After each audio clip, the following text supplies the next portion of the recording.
Oh, we won't get the luxurious English broadcasters though. We'll get the Korean ones. I like the Koreans because they got more hype.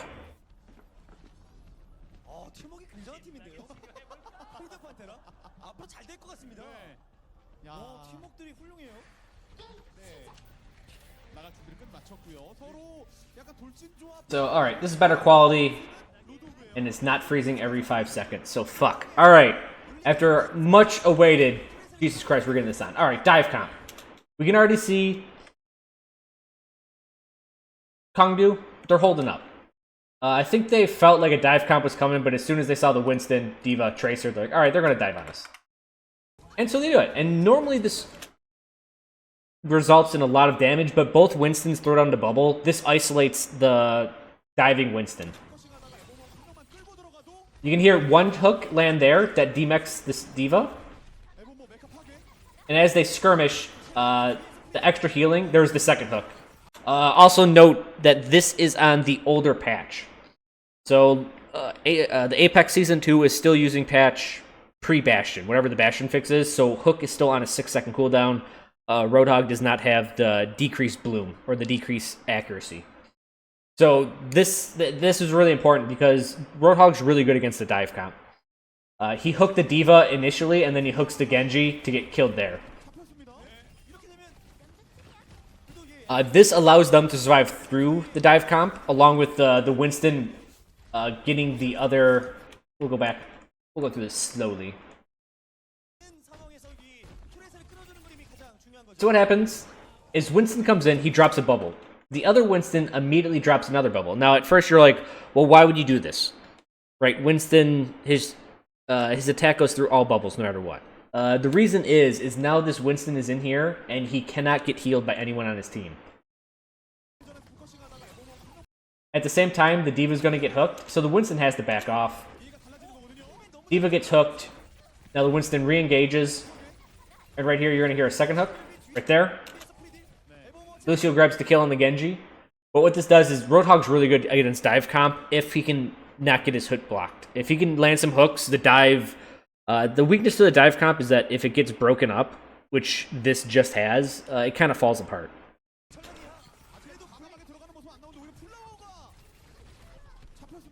So they're trying to get what they can.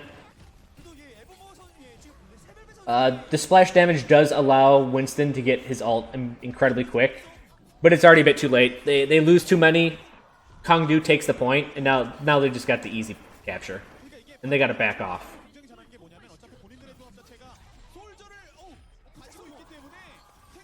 Now, before they have a chance, and this is really important, I think a lot of people are way too anxious on, as soon as they lose a couple, they all just leave the point. Right, and the Winston did. The Winston jump off point. We'll see before this. Yeah, right here. But before KongDoo can set up, where they would have a guy here and a Reinhardt here, and their supports back here, and you know everyone over here. LuxuryWatch attacks. They keep the pressure on, and they keep this on with a pulse bomb and then a D.Va. And what's even more important is that all of KongDoo is past this line right now. This allows them to all be over here, and they only have to look and shoot one direction. Also, they got the numbers advantage. The soldier has yet to get back from spawn, and then Genji ults on him, gets another good deflect kill, cleans up. So it was really good that like everyone didn't just suicide off and they attacked again immediately, so that the defense... this is one thing to note about King of the Hill, and I'll pause it again. At this point in time, LuxuryWatch, this is essentially an attack versus defense. Now, the problem is that normal attack versus defenses, the attackers get a spawn advantage, right? But in King of the Hill, they don't. So this is very, very useful. Winning the point in King of the Hill is fucking important. And look, they only got, I can't see because of the quality, but I'm assuming it says 5. I mean, they only held that point for seconds before they attacked on them, and they didn't allow the defense to get set up, so they didn't make an attack versus defense. It was still like a scramble.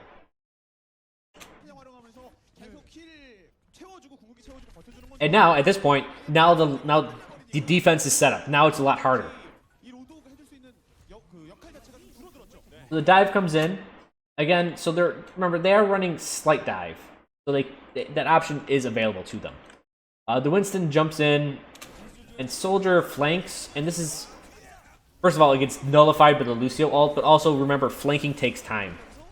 And that amount of time was 2 seconds of his ultimate.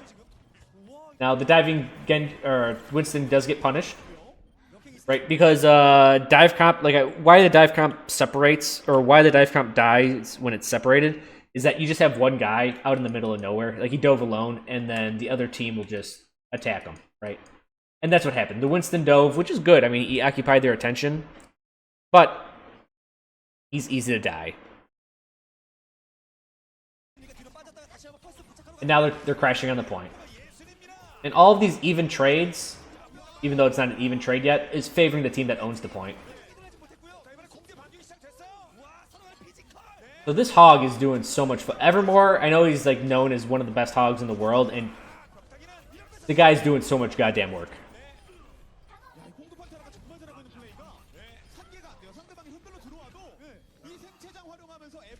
Let me see what I wrote in my notes. Oh, the other thing is that with these compositions, and I've talked about this briefly on my stream before. So at this point, their ults got nothing. The dive pretty much accomplished nothing. People often ask about tanks, and they'll be like, "Oh, tank's job is damage mitigation." And no. What tanks do is they hold a very small amount of area for prolonged periods of time. So this team has 3 tanks. This team only has Dose tanks. That's 2. So as this attack of theirs kind of gets screwed up, right? The Winston dies. Oh no, that's the other one. That's this Winston actually gets booped off. I didn't mention that at first. But watch this. Oh, there, you can barely see him over here. He came over here and Lucio booped him, and he just jumped off. This gets the initial kill. So they do have a numbers advantage, even though all these ults get nullified. But at this point, all the tanks jump to point. One, that's the objective. They want to take that. At the same time, the tanks are really good in this confined area, right? A lot better than these other classes. Well, these other classes are winning the open ground battle. Look, now they have to go to the point. And as they go to point, alright, now they have to start expending resources. The Roadhog's just eating all the damage for the soldier. I mean, this is really good. This is how tanks are supposed to operate. Evermore gets a hook. And then they just own the space that they're in. This is the advantage of running 3 tanks. If you force the battle into a small area where your tanks can operate efficiently, the agile classes start falling off. Also, they had a numbers advantage. I don't want to not talk about that, but yeah, they definitely had a numbers advantage. And this is the defense setup that I was talking about. As we see, they got one guy here, someone behind the diva, and then this guy himself. And notice how the Winston has to... He comes in, and everyone backs up, right? Everyone's shattered different ways. What this does, one, it allows their actions, their attack to be free, right? They're not dealing with the Winston because they allowed their movement to deal with the Winston. When you dominate someone with movement and footwork, that allows your hands free to do whatever you want. And in this case, they essentially nullified the Winston through movement alone, which allowed their attacks to get a pick. Right here. Pop up the Tracer. This, again, not only did they get a numbers advantage, whoa, yeah, let's zoom in. Blah, blah, blah. Oh, this is sweet. They have a numbers advantage, and look at Winston's health. He's pretty much dead. Not only that, but look how look at that bubble. The bubble's already been used and it's already taken cracks. All right, I gotta give it that zoom. That zoom's crazy. But this essentially took 2 out. Just this movement of everyone backing out took out 2 people, and it crushed his push. This is winning through positioning. And this is the disadvantage of attacking into someone, and why it's so important to have the point on a King of the Hill. Remember, it's essentially attack versus defense at this point with equal spawns, so it favors the defender.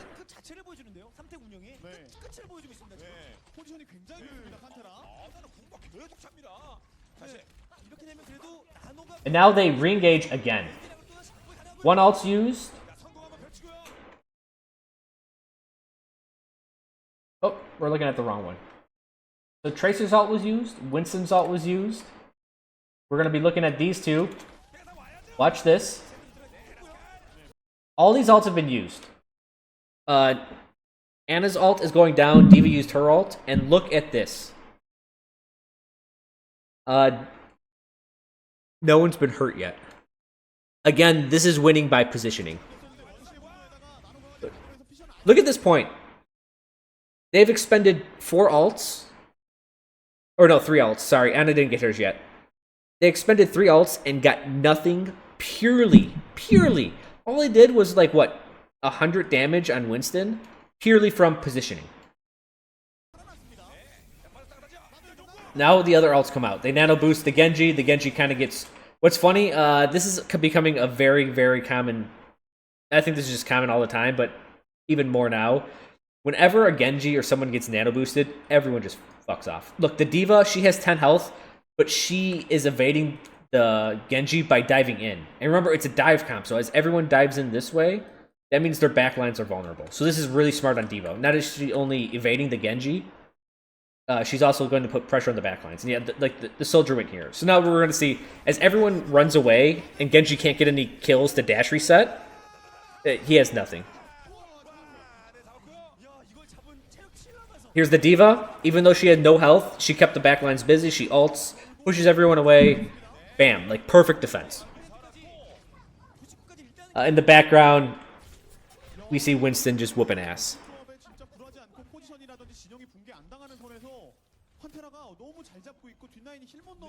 So again, I would say that entire attack right there was a win because of positioning. Again, they have to do it a 3rd time. But see how they're right here? And what this does is it forces abilities out at this point. If they were way back here, then the team would just wait out till here and then jump on them.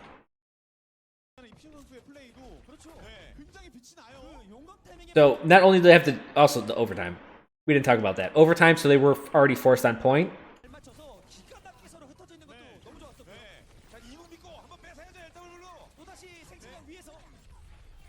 And it's interesting at this point. The battle has now, for whatever reason, everyone's scrambling here. And as people ran away, this turns into 1, 2, 3 against 1, 2, and there's an Ana over here. It turns into 2 3v3s. We got this team against this team. And we're going to see what happens. Since that was 2 DPSs versus a couple supports, they're going to win that, and the other 3 kill the other 3. So now it's a 3v3, but because of the composition of extra tanks, the survivability is going to be on blue side, on KongDoo. Also, Soldier's really good at surviving. They try their best. They wipe him off the point. The Winstons come back because of the first ones to die. They trade everything. At this point, it's like a mirrored matchup. The other problem is this Winston has an ult, so he's just stalling for time. Nothing fancy. He does get the Lucio, though. No one helps the Lucio. Not much they could have done, but there's Primal Rage. Just buying point on time, or buying time on point.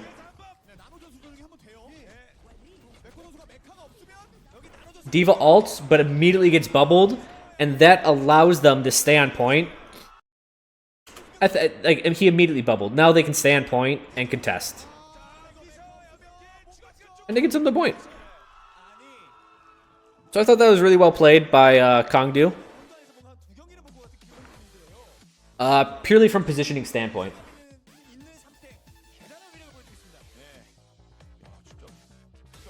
My genius is Oh. finally recognized.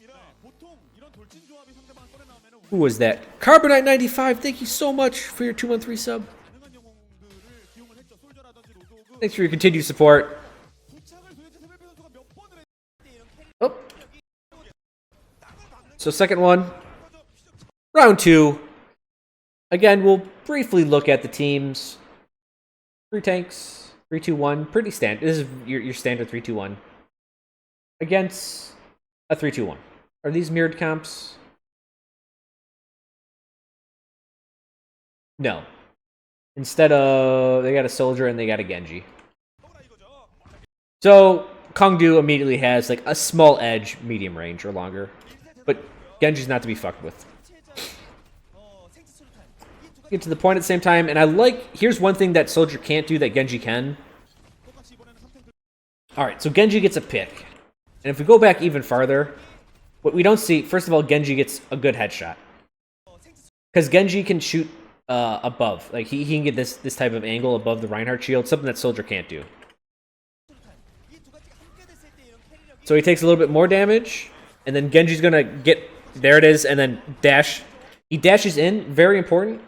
Well, he dashes in and then immediately dashes out. He didn't want to get stuck behind here. But in return, they get the enemy's Reinhardt.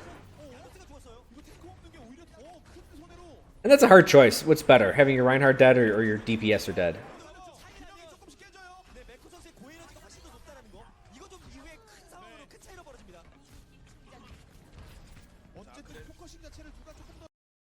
So let's go back.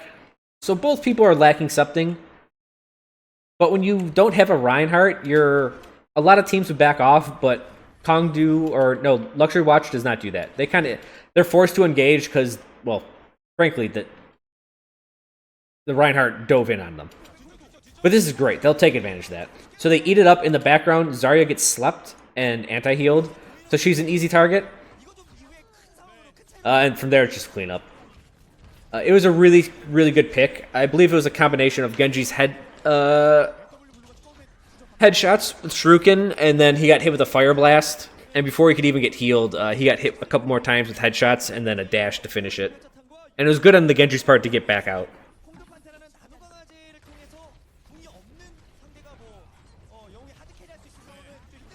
So here's an early nano on Soldier.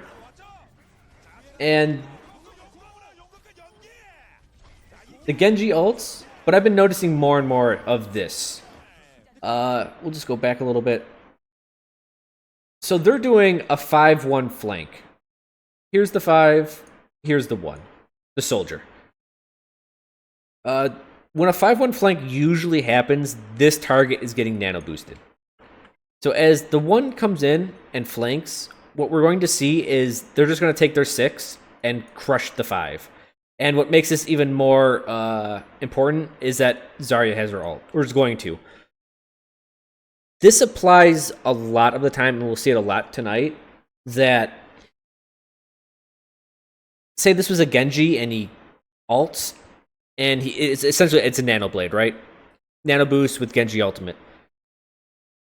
What they'll do is the team will ignore the Genji, and they will dive the team with their 6, Zarya ult, and kill the team off before the Genji can kill the 2 supports in the backline. This is a version of that. So Soldier's getting ult on point. He's trying to build his ult so he can get tactical visor, but it's too late. Right, he gets up to 99% and then dies. So this is a very common tactic of when someone flanks to ult the 5, ult the team with your full 6. We'll see this with Reinhardt too. LuxuryWatch at this point gets a little cocky. Nano hog to buy space. I don't know if the nano boost was needed, but it's what they did. Now they all got pushed back and the Reinhardt stuck. Lucio ults to try to save him. Reinhardt tries to save his own ass by ulting, but they all get picked. From there, they get a super important Ana pick, and at this point, it's a numbers disadvantage, and they're just crashing the point. It was a good call on the Lucio. Lucio's dead now. Oh no, sorry, it's Lucio and KongDoo. Bling. As soon as he saw the Reinhardt go down, he speed boosted. So right here they taste blood. And they speed boost and ult in.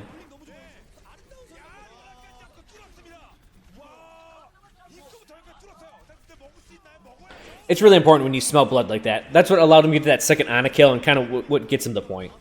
Getting those 2 picks is death. It's especially death since they used their Reinhardt ult and the Lucio ult. They had such an advantage there.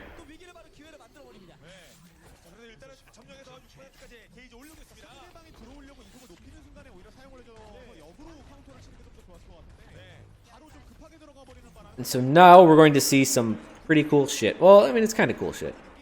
So they're putting pressure on him like they should. And then, oh, there's a Zarya ult. But as you notice, Zarya still has her ult. It was actually a deflection. Genji deflected her ult. And since they were all grouped up, it destroyed him. And then he taunts.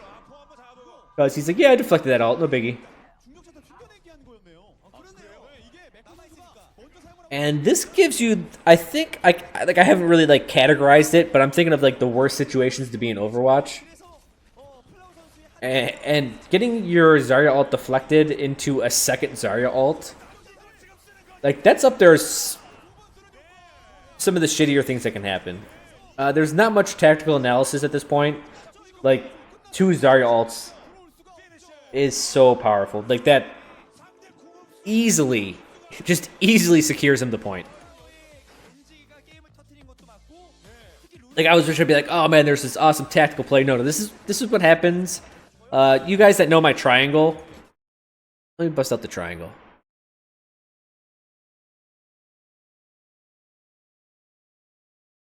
When people are like, oh, I care about action the least amount. That's why it's on top. Right? I care about position, logistics, and information first. These are most important. But I've always said, guys, sometimes someone can just whoop your ass with skill. And you got to be wary of that. Because sometimes no matter what you do here, someone will whoop your ass. That's what happened. This is the check mark of the triangle. It's saying, hey, like, yeah, it's good to have tactics. Yeah, it's good to have, like, placement and all this stuff and have a sound strategy, but it helps being really good sometimes. Like it's that's why it's on top. It's really hard to beat someone extremely skilled. You can do it, but at times it's skill wins.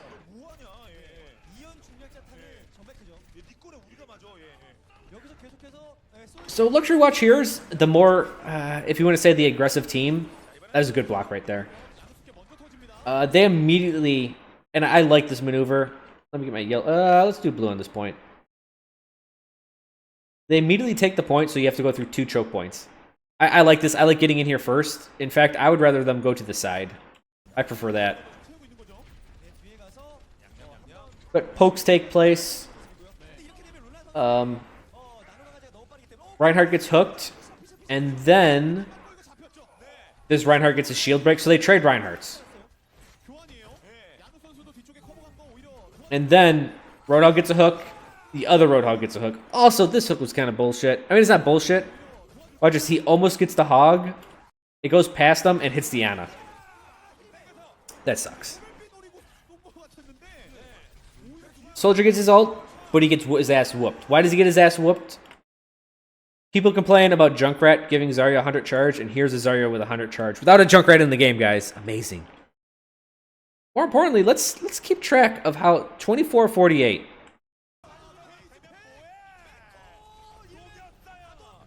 And then she starts melting people. She's at 90. She just dropped to 89. Back up to 100. And this is just bullying with Zarya. Back up to 100. What was it, 24-48? All right, we're now at like 30 seconds where she's above, where she's almost 100. This is like rough. So first of all, the 100 charge Zarya wasted the soldier. She has the highest DPS in the game once she gets 100 charge. That's why the soldier melted in a second. Not only that, we said 48. It's at 28. So what is that, 40 seconds? That she's been at 100 charge, just doing damage. Now, LuxuryWatch does burn a lot of ults only for 1 kill at this point. So they used Zarya ult, let me go back to yellow, Genji ult, Ana ult, and Lucio ult. So 4 ults. I mean, it was a bad exchange. So they're on the back foot ult economy-wise. But they do, first of all, they have the hook, which gets a pick. And also, they do have... Roadhog's hook is really good at delaying the game, which allows you to get more percentage over time. And Reinhardt's ult is extremely good at getting your team ult percentage. If he hits 3 or 4 targets, it will net ultimate percentage to the rest of the team. But the other way to do that is to get a pick with Hog. So he gets a really good hook. This delays it for like 3 or 4 seconds. And then a second hook. And now the game's been delayed for like 10 to 15 because of these 2 hooks. You know, this is allowing, look, Zarya's back up to 50% ult. Genji's at like 41. I mean, it helps.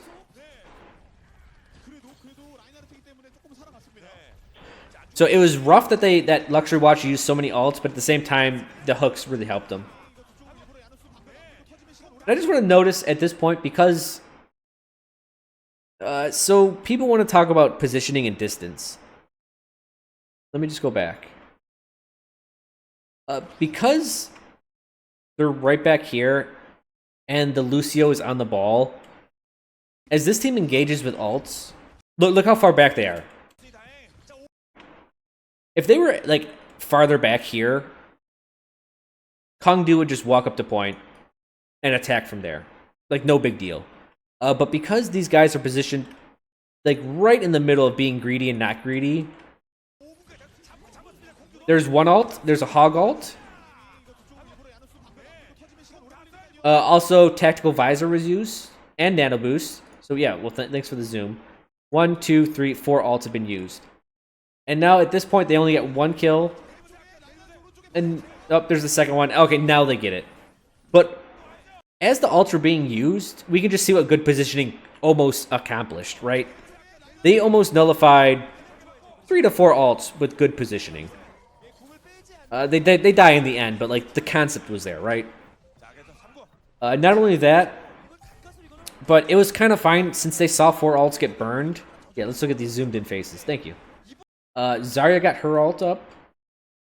Genji, and these guys are at like 60%. So they got 1 more ult up, and they're fine with that. If you spend 4 ults to get the point for the first time, LuxuryWatch now has a really easy... Right, they just have to build up ults, and they're going to have the ult economy advantage.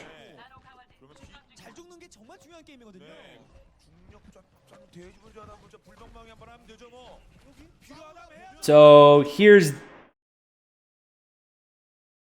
this KongDoo. The more I watch them, the more I mentioned about one team that they take risks every now and then. I was like, I really like that. KongDoo does this, but I think they overdo the risks. I watched the losers bracket of this rematch, and let me just tell you, not to spoil anything, but KongDoo gets their shit called because they try sneaky stuff like 4 or 5 times, and they get their ass kicked every time because of it. In fact, I would say they lost the match because of these risks. I did spoil it. Whoops.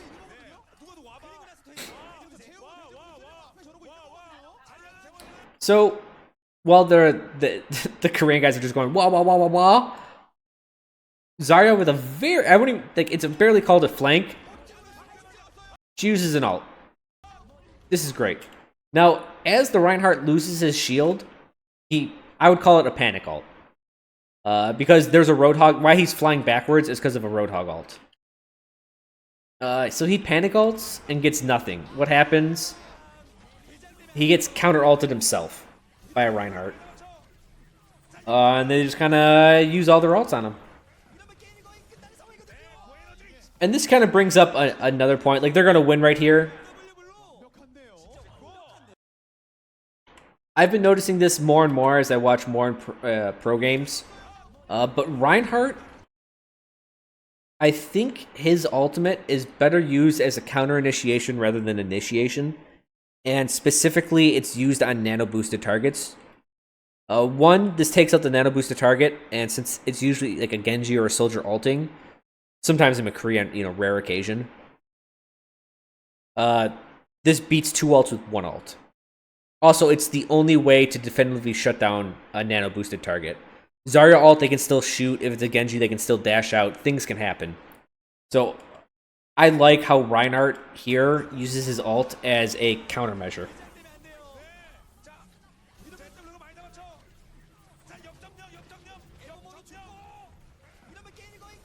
And I think that Reinhardt used his ult first just because out of sheer panic.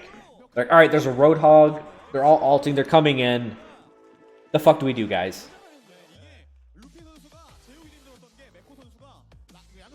So let's jump. You can hear the Korean schoolgirls. Yay!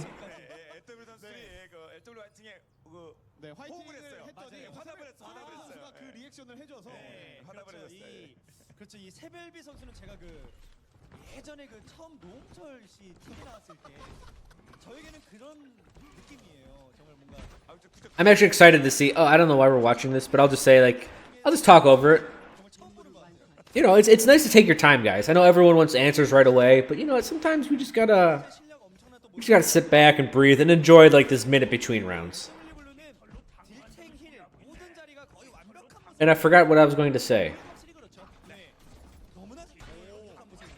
Motherfucker. I forgot what I was going to say. I took so much time in between rounds that I forgot what I was going to say. Get out of here, you fucking... Look at this fucking guy. Get out of here. I was probably going to say something profound. Oh! I know what I was going to say. I will probably be reviewing... I will definitely be reviewing the grand finals of this, and I'm pretty excited to see it, because I think Runaway is going to be in there. Runaway's a really cool team to watch.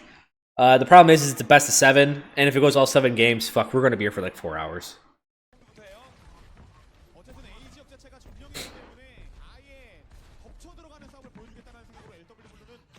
So, as we look, let's look at the attackers.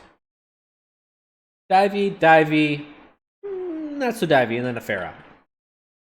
So they're not going to do anything like dive on the enemy team immediately. At least I wouldn't think.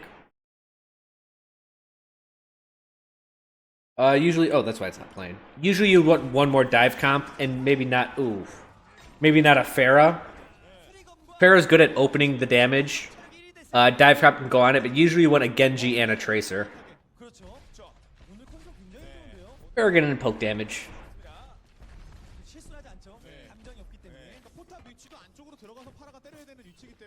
Let's see what they plan. And I like the Korean teams because they do funky stuff like what's about to happen. So they spood boost right back to the back. Pharah almost dies, but doesn't. And so now they've all gotten to this back corner. They all lived, but the most important about this back corner is this guy. So what this flank does, it allows them to come out here. It allows them to come out this side. 2, it puts all of the enemies in front of them, right? All the enemies are this way. If you come in through main path, you have to deal with enemies at like 3 different sides. If you come up this path, you have to deal with people like semi behind you, semi below you, across the field. Like, there's a lot of places you can get hit. But coming this way, like, it's really nice. Just everything's in front of you. And the nicest thing is that they have this Genji. And the reason why they have this Genji out here is he is constantly getting information. He's relaying to the team what's going on, and he's getting a little bit of poke damage in. So we'll see what happens. Pow. Oh, not that pow. So Genji's over here. The Pharah came out this way. Everyone else came out this way. Winston is diving on them, but because of the Zarya, they can bubble off that damage while their Winston goes in on essentially the meat of the group. Now, the best part about this is this Pharah's a long-range class. She suffers no fall-off damage. So we'll be seeing her putting on the deeps, and in fact, we will see his soldier take a lot of damage here. So we'll see how it plays out. Also, like, D.Va's panicking going this way. Their Genji's over here, and their Winston is jumping on this. And you can see, like, already, like, we can see these three people are definitely clearly going this way. Genji, who knows? Like, maybe not. Maybe he's focusing on the Genji. But Pharah, definitely looking this way, and the Winston is definitely going in this way. You have 5 people looking at one target, right? This is good target prioritization. While the defense, D.Va's just, like, trying to save her team. The Genji's fucking around with the other Genji. Winston's jumping on them. The defense is a bit split right here, and what sucks is that this can get nullified because, well, it doesn't get nullified, but Winston can take a lot of damage, and also he's bubbled. Zarya's going to bubble herself here, and these guys can deal with Winston if they want. They kind of, all their damage kind of gets mitigated. And we'll see right there, the soldier just immediately, watch soldier's health. Right there was a Pharah rocket, and then he tries to heal through it, but then pow, everything gets blown up again. And from here, the team is fractured. The Torb can't last in single combat. The Genji lost against the other Genji. This is a rough. She gets nano boosted at like 2% health. Immediately loses it. And then dies. And then the Ana that boosted her because they just left her alone now dies. It was really, really well played by the attacking team. I really like that attack. I think it was quite smart. At this point, they're kind of just staggering on point. He gets a really nice mid-air rocket, but gets killed. Torb just gets destroyed. I feel so bad for a Torb like that. This is just a really fancy stagger. Don't worry. Don't think anything of it. But yeah, that attack was super nice. Just because how they put all the enemies on one side of them. We can actually look at it right here. Because they put all the enemies on one side of them. The Pharah laid on the deeps with the Winston attacking this as well. And then the Genji, I don't know if he won the duel first, but afterwards the Genji came over here. The Winston couldn't get anything done against these three. So I think it was just a very, very well done attack. They forced them on the low ground. Like, they had the defense had one guy up here, 2 people down here, 1 over here. It was really fractured.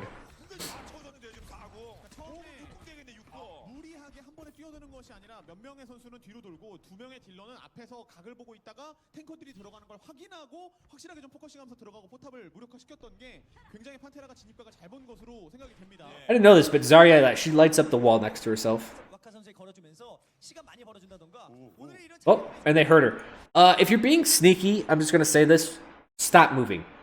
If you're being like this level, this degree of sneakiness, and also it's fucking KongDoo again. God, these guys are always trying sneaky shit. The problem with sneaky shit is if it gets caught, you get boned. Like, it's you lose so much time. If this Zarya, if they waited like 10 more seconds, the Zarya dies. Like, it delays the push by like 20 seconds. But stop moving. You can be heard. Also, they saw her. And then the Zarya's like, I'm not gonna ult. You see that? I just want to show this. This sneaky Zarya shit is happening so often that this is D.Va. Look at her. Immediately goes this way with her defense matrix up to try to eat the ultimate. Right, normally you wouldn't defense matrix, sorry, there's no point. As this was happening, again, this is really, really smart. Alright, we can only see the dash line. Oh, let me get blue. We can see the dash line of a Genji getting ulted. Also, this was 6 ults against 3. It's gonna be 1, 2, 3. But you can see the Genji get nano bladed in. And now watch this. Zarya puts the bubble on him. The Lucio gets the fuck out. You didn't see it, but the soldier ran the other way as well.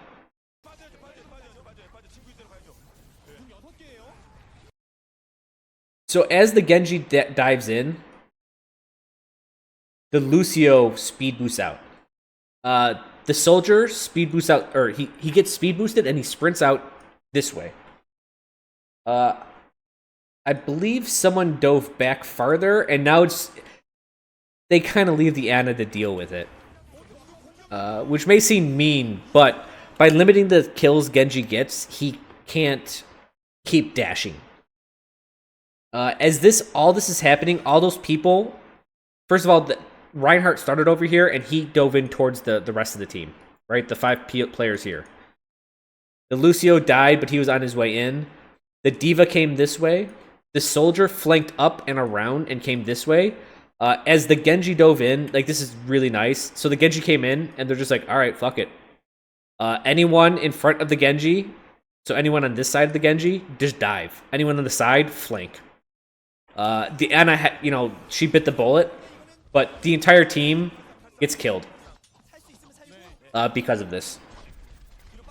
Again, very, very smart positioning and maneuvers. As soon as they saw the Genji initiate, they're just like, everyone scattered. Anyone close to the enemy, killed them. Anyone that was not close to the enemy, flanked them. And that's the best way to deal with a nano-boosted Genji. So here's second push.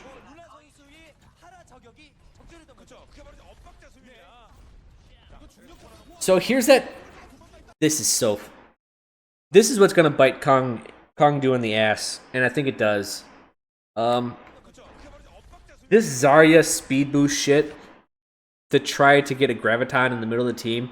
Like, this D.Va, look, I don't know how she missed this. But the D.Va missed it, but it was very telegraphed. She got lucky. Zarya ulted here. Zarya ults here. The barrage came on top to immediately get a numbers advantage, and D.Va gets D-mech'd, but she's going to ult to get it back. Now, this separated the battle out every which way. And so we have a lot of little one-on-ones. One of them is Ana versus Soldier, in which case, Ana beat his ass. What KongDoo does better than LuxuryWatch right here is, one, if we listen really close, like, here's Lucio, he's dropping the beat. He's in the middle of the animation. Oh, no, there it was, sorry.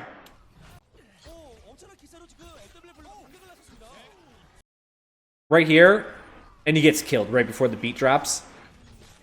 But also, I believe, well, first of all, KongDoo has the spawn advantage. You can get here faster. So trading is beneficial for them. But they collapsed after the one-on-one. So at this point where everyone got distracted, everyone starts fracturing off on their own one-on-ones. We'll see that KongDoo will get back to the point. So here's the Winston. Right, we got 1, 2 on red. The Ana's over here. The Zarya, you can see her. We have 4 people on the cart for them immediately. So I liked how they crashed the cart a lot better and a lot faster than LuxuryWatch. I think that's what really, besides the Lucio kill as he was ulting, I think crashing on the point really got him this point. Because if they didn't kill him that fast, and either the Lucio ult dropped or everyone didn't die as fast, that Reinhardt was back. And he could have stabilized the team.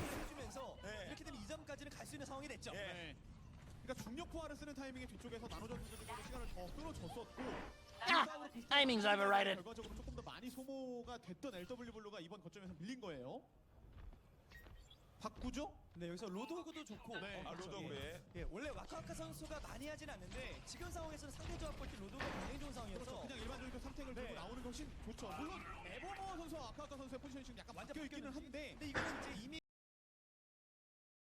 I'm sorry, I'm reading chat. Zarya ult won't be destroyed. I don't know if that's what the patch notes say. I think the patch notes would eat it anyways. 뭐 쓰고 나서 바꾸자든지 뭐 이런 식으로 좀 이루어지지 않을까라는 생각이 들어요. 이래서 여러 영웅을 다룰 줄 알아야 되는 겁니다. So here comes the normal poke damage, just positioning for the corner. And LuxuryWatch kind of gives it up a little bit more space than I would like, but They give it up and they start contesting now. As they were positioning for space, a Genji that got nano boosted is going to be in the background right here, and that's what the camera's going to switch to really fast. Ah, aiming's overrated. So right now there's an alting Genji that's nano boosted in the back of your base. Like, what do you do? Well, this is really good. They Lucio ult, and then they attack everyone else. So while the soldier does ring around the rosy with him, look, you can see the rest of the team dying. Genji gets nothing. Zarya wins a one-on-one, but she has to commit suicide. So again, we see the same exact tactic, and also ult used, and that was it. So they did a 2-for-2 trade there, which is quite good. But we saw the same exact thing. If I draw an overhead view of the point, like there's that room, the door's on that side, door's on that side. As the Genji engaged this way, everyone that was in front of the Genji rushed in on the team. The one guy that was the target of the Genji just did ring around the rosy, right? He was just like, all right, I'm just going to waste your time. And so by the time the Genji gets back, even if his nano boost is still going or his ultimate's still going, these 5 guys used ults to kill these 5.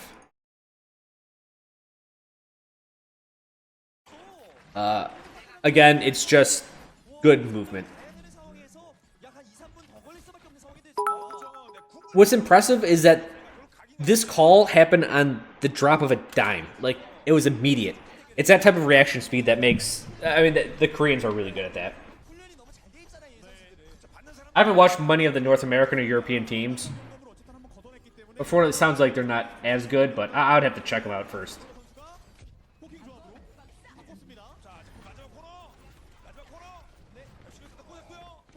It was hard to see what happens here because of the spectator mode.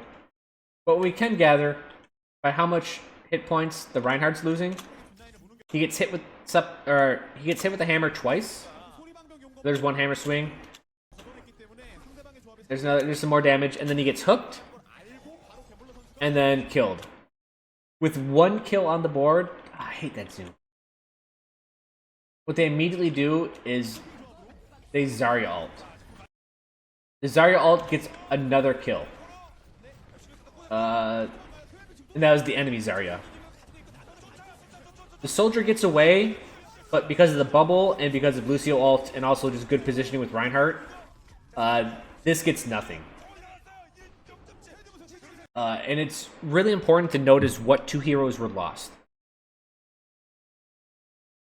I don't know if KongDoo or Luxury... Yeah, it would be KongDoo noticed this. But they're running 2-2-2. These are the 2 tanks. There goes the first tank. Second tank gets caught in Zarya ult. They are now tankless. They got 2 supports and 2 DPS. And now what are tanks good at? We just discussed this. Not damage mitigation, controlling small amounts of area. And that's really good when you're dealing with an objective. There is nothing on this team, well, when these 2 guys are dead, that has the ability to contest this. No, there's nothing. They have no ability to contest this amount of space. Even with this ult, even with going on, the tanks control space. And now the mad scramble happens. I think this is a really good identification of what a team is missing at any specific time and how to abuse it. Whether they did it purposefully or not, I think it's really important if you're running 2-2-2 or if you're running against 2-2-2 to know what classes have been killed and what the team is lacking at the point. 3-2-1 is the same thing. If they lose the DPS, tanks are short-ranged.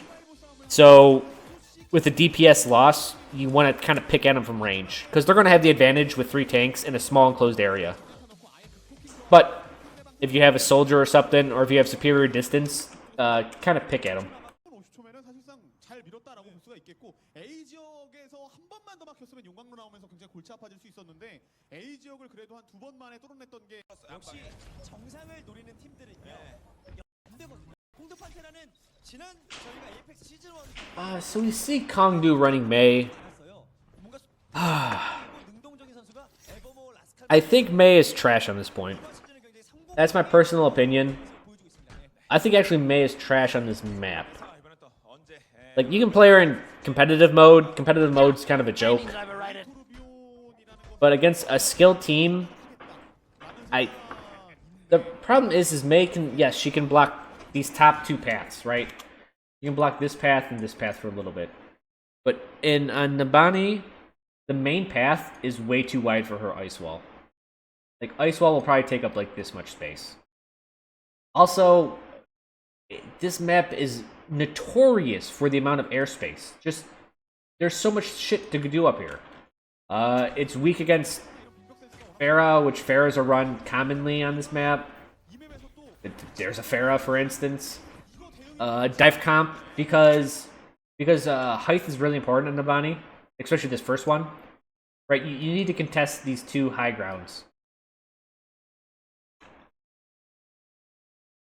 And the way to do that is with vertical scaling heroes. So you have vertical scaling, vertical scaling, vertical scaling, vertical scaling. Kind of vertical scaling. So you're like, well, what the fuck does a wall do?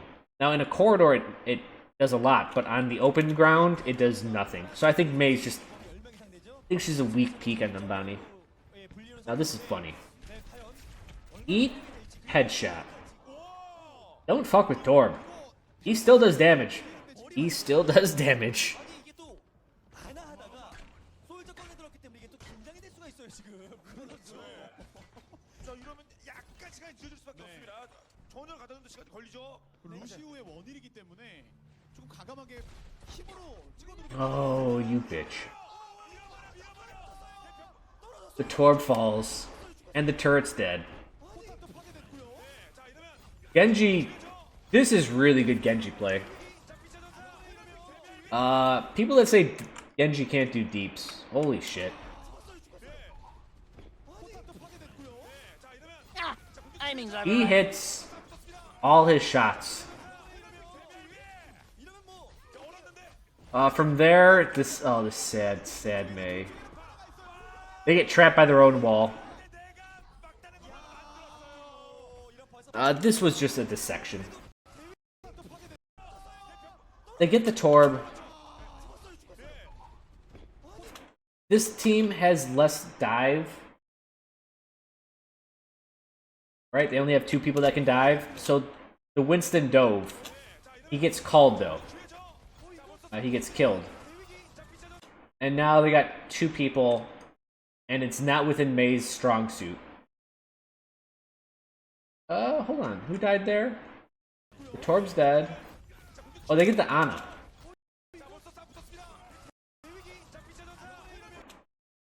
It looks like the Pharah got the Ana. And at this point, everyone's dead. It was a really good dissection. The Torb and getting the Winston, the great numbers advantage there. I mean, it's a 4v6. From there, they do what their mobile comp does best and find wherever a weak point is and just dive it. That's what's really... I think that's the... If we want to talk about dive comps for a second... Move your arm, Pharah. There we go. Just for a second... Oh, that's the text key. What's really good about a dive comp is that you get to pick your target.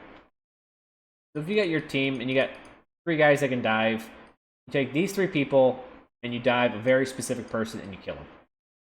What this does is, one, if I don't want to say a bad team, but there's 2 things that can happen. Either the team can run away, right? The team can dive your dive, or they'll dive the back lines when the dive comp, gets when they start diving on you guys, or you can do the opposite. You attack the dive comp. Either way, what this does is it creates a numbers advantage and then panic. These 2 guys will be at risk from your other 3 that are coming in. And usually with a D.Va and a Winston, with their tankiness, they can stay alive in this area. I don't know if anyone plays Go. Go's a really fun game, and I really see tactics like Go if you can create an eye in here, they'd call it and go, and you know, stay alive. What this does is once these abilities that they use go on cooldown, or they come off cooldown, I should say, is that you will find the weaker target, and let's say this guy's the weakest, and then you just dive them, and then you go on so on and so forth. The numbers advantage is the biggest thing about the dive comp. 애초에 아나를 안 쓰고 루시우만 쓰는 거는 이속 볼륨 한 번으로 Put chip tune before the ending. Alright, I'll do that. 거의 크기 때문에 완벽하게 지금 잘 먹혀 들었습니다. Yeah, the plan is to get a quick kill and then snowball. 돌아갔네요. Right. And what makes the snowballing even more effective is that they can re-dive after the first one. A 지역을 뚫어놓고 어차피 화물 They can find a weak target. Okay, now here's a good...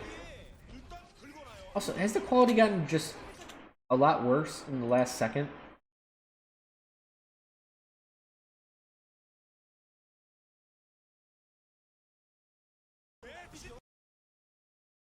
So, we just talked about dive comp.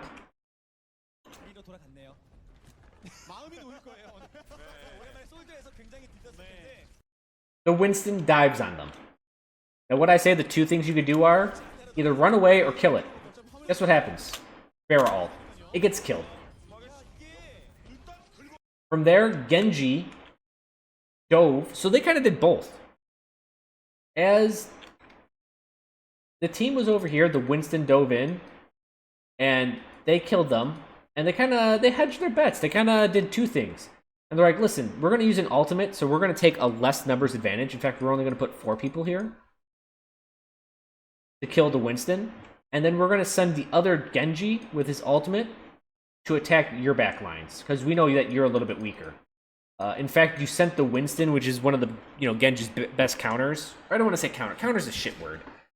It's one of his most difficult matchups. In which case, Genji just gets a couple kills. He does get his ass whooped, but still, just a huge numbers advantage into a snowball. 살아남는 상황이 아니거든요. 뚫은 거죠. 뚫린 거고 한쪽은. 어차피 딜러들은 궁극기를 좀 YouTube has been having server issues. That makes sense. 아껴서 I've been having issues with YouTube lately. 좀 확실하게 써주고 So, 상대방을 어쨌든 the Zarya is just punching him to death. Just the stall. 이렇게 되면 오히려 이전까지 넘어 And then, if you guys saw that, this poor Reinhardt, he just tries to get in, but he gets in a second too late. 이거는 진짜 고속도로 쭉 뚫린 상황이라서 헛살리면 안 됩니다. 지금. 솔저 헤드샷 말고 거의 뭐 거칠 거 They try to contest again, but it was too late. And that's a... I don't think that cart stopped. That was a really good point, too. 방벽 싸움 어쨌든 여기서부터 계속 배치를 해야 되는 상황이기 때문에 방벽 싸움 완벽하게 해주겠다는 생각이고요. 네. 또 로드호그의 장인 이 에버머 선수가 지금 뭐 힘을 발휘하지 못하고 있는 거거든요. 왜안 되는데 밀어내다. So for whatever reason, I mentioned in the last one, Roadhog ult is good at buying time, and I think that's what they used that one there. They just wanted to disengage the corner to get the soldier ult up. Everyone else, maybe it helped for like 5-6%. 밀려서 뒤로 간 게 아니라. 대장 미션 그거 못 But it was definitely, they felt value in the soldier ult, especially with the nano boost. 자 그럼 턴이랑 계속 넘어오고 또 넘어가는 거거든요. 코너 넘어오면 턴이 넘는 거죠. So soldier ult's way in the back, but the Reinhardt's up. This is an interesting move by the Zarya. We'll look at it really closely. The Zarya is right here. She gets nano boosted. She ults right here to get the Reinhardt, and then she'll continue forward to attack the supports with nano boost.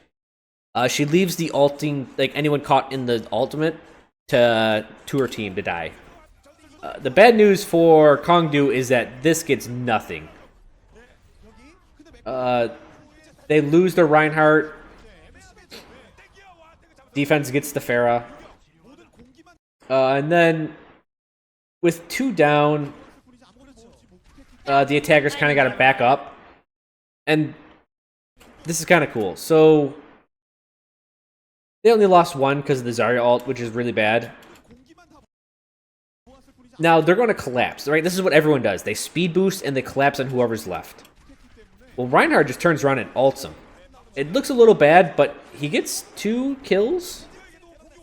And now they can re-push off of this. Also, there's a flanking hog that got his ass kicked. And now they can really bully anyone on the point. 그냥 한번 가자라는 오더가 나왔고 대지분사가 대박이 났기 때문에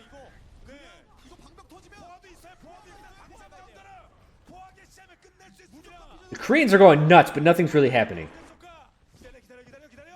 소리방벽으로도 상세가 어려운 Pharah's looking for a point to try to get, you know, a pick or a point to attack on. They can't find anything. So they bring the fight to them, and that was a really good concussive blast by Pharah.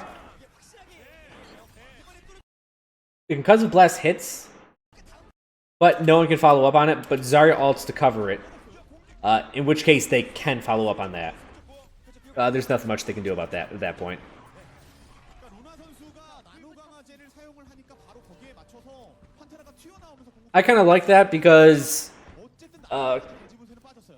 나노 강화 LuxuryWatch was just taking way too much time to do something, and you don't want to give people time to form up like a perfect flank. Like they could have two guys here, one guy in the room, and three, and they all could have collapsed at the same time, right? You don't want to give the enemy too much time to set up something they want to do. So at a certain point, it's good to call their bluff. It did cost them 2 ults, but they have 2 more. Or sorry, that's KongDoo. They got 3 more ults with the Roadhog ult coming up. 선수를 어떻게 좀 물 것인가. 갈고리를 끌어주는 게 가장 So you see Pharah. Here's the funny part, because KongDoo does so much sneaky shit. This guy, the Pharah is checking corners. 나노 조준경은 너무 무섭기 때문에 다 맞으면서 안 되죠 그거. 다 맞으면 네, 한명 씌우기를 파라에게 주면서 플라워 선수가 바로 라스카 선수를 물어버리고 And now we're going to see a very, very slick tactic. 자 일단 2층에서 내려오죠. 자 누군 아직까지 이거 Watch this. This is so good. So first of all, they're kind of bowling on point, right? So Pharah's doing area denial, and she's like, "Listen, just get away from this point, right? We want to at least get to the cart in a safe manner," which they do. So you know it takes a little bit of time, but here's this Reinhardt. Now, maybe you missed it, but Pharah's going to concussive blast right here. It pushes the Reinhardt into the other Reinhardt, who then gets charged and immediately killed. As this Reinhardt falls down, Zarya bubbles him. Oh no, he doesn't bubble him. Sorry, that was a different fight. So this is really cool, like, concussive blast, charging from the side. The Hog is up here, and the Hog's going to try to hook him while he's down, which he does. But he in turn gets counter hooked. Pharah just destroys the person that's out of position. As that happens, Reinhardt ults the nanoboost to target. Also, there's a Zarya ult going on. So this was like a really, really... I think this is incredibly well coordinated. Like, props to LuxuryWatch. This entire engagement was... Kill the front line, right? Front line's dead. They baited it. Front line's even more dead. They sack one to confirm the front line's dead. From here, Reinhardt ult the back line. Reinhardt ult didn't get the back line that well. Well, Zarya ult, Roadhog ult over it. Backline's for sure dead now.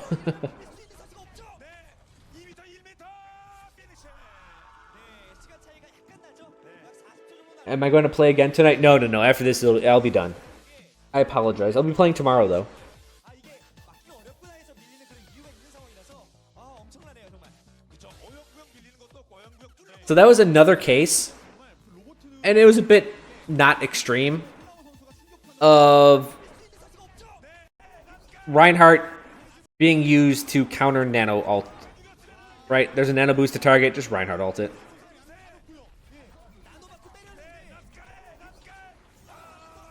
거의 다 뚫었죠. Yeah. 밀려도 이유의식 밀려요. 아 이게 막기 어렵구나 해서 밀리는 그런 이유가 있는 상황이라서 아 엄청나네요 정말. 그쵸 어영부영 밀리는 것도 없고 Skip ahead. Oh, too much skippage. Ah, aiming's overrated. 판테라 쪽에서는 방금 마지막 한타라든지 본인들의 공백은 이런 거에 있어서 완벽하게 지금 제압을 당했었기 때문에 조금 더 심리적인 압박이 있을 수가 있어요. 네 이게 그래서 2분 30초 남은 LW는 완벽한 So we're in overtime. Minute 44 against a minute, or 2 minutes and 29 seconds. That's a pretty significant difference in time. For KongDoo, the attackers right now, we look at 2 dive members and a Pharah. We have 3 dive members. Not Lucio. So they're doing 3-2-1 against 2-2-2. So LuxuryWatch is definitely going to be 정말 모든 걸 걸고 안 되면 다 같이 빠지고요. 자, 정면으로 모여서 갑니다. they're going to be looking for to dive on the dive. 2층. 본인이 맞아 죽을 수도 있어요. 여기서 좋아요. 안돼 마무리가. 워커가 죽었습니다. 근데 라스칼이 한명 잡아내면서 그래도 좋은 상황을 쫓아. So right before the soldier gets chased, let's just briefly recap what happens. They dive in. 2층. 본인이 맞아 죽을 수도 있어요. I believe they get this Winston. Oh, they kill the Pharah, but they lose the Winston. Then Genji goes to hunt this soldier. And thus, the sprint advantage pays off. They're fighting. And at this point, if we go back, we see the Winston's dead. And then we see the Genji's dead. So it's a 4v, let's assume 6. Or I think it's 5. Why is this important? Is that at this point, when the team comes back, it's not just the team. It's 1, 2, 3, 4. The entire team was called back up to this area. 1 to protect the soldier, and 1 just to hold out. They allow 2 points to get captured, and as they push out here we go. As the 4 push out here, their reinforcements also push out. Collecting your resources again like this. So not only they collected the resources, they kill one of the enemies, and then they get their reinforcements back. Now it's a 5v5. Winston puts a bubble, so anyone on point can't get healed by Ana. Winston has to ult early because he can't get healed. And then Soldier's on the high ground with his ultimate. Now Soldier, he doesn't get a kill, but if we go back a second, he almost kills the Lucio. And we'll see the Winston's health. He almost kills the Winston, in which case Diva finishes off the Winston. Genji will finish off the Lucio on the side because of it. And the rest of the team now can be dealt with. That coordination is key. A lot of people give up. I think it's when I watch the NA tournaments and EU stuff, that people, as soon as 1 or 2 people die, they're just like, well, we lost. Dive off the edge so we don't give them ult percentage. This idea of just saying, you know what, fuck it, we're going to stay alive with 4 people up here. This point doesn't matter until you take the entire thing. Technically until the new patch, if that goes through. We're going to buy time until the 2 people from spawn come in. We're going to attack directly on the point. The 2 are going to attack, cutting you guys off from whoever's on the point. And that's a really good way, and I'm glad they just didn't get demoralized. And then the same thing that has happened the entire series so far happens again. Look at this guy's scary Genji. He's ulting even with nanoboost. What happens? Everyone that was in front, like Genji was over here and he came around this way. Anyone between the Genji diving and the other team, they just fucking dive. In fact, they do that.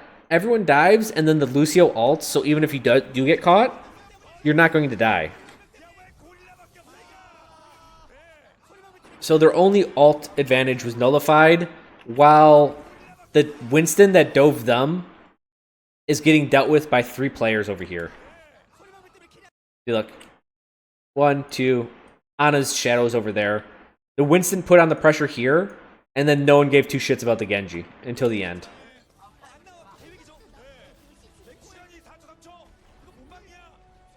And then from there, they had really good cleanup.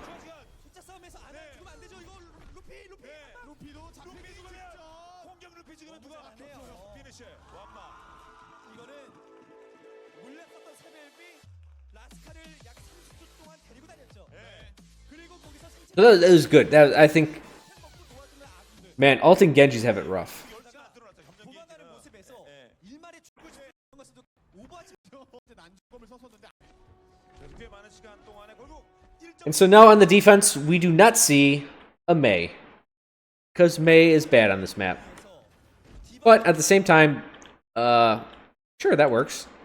They do not change their composition at all.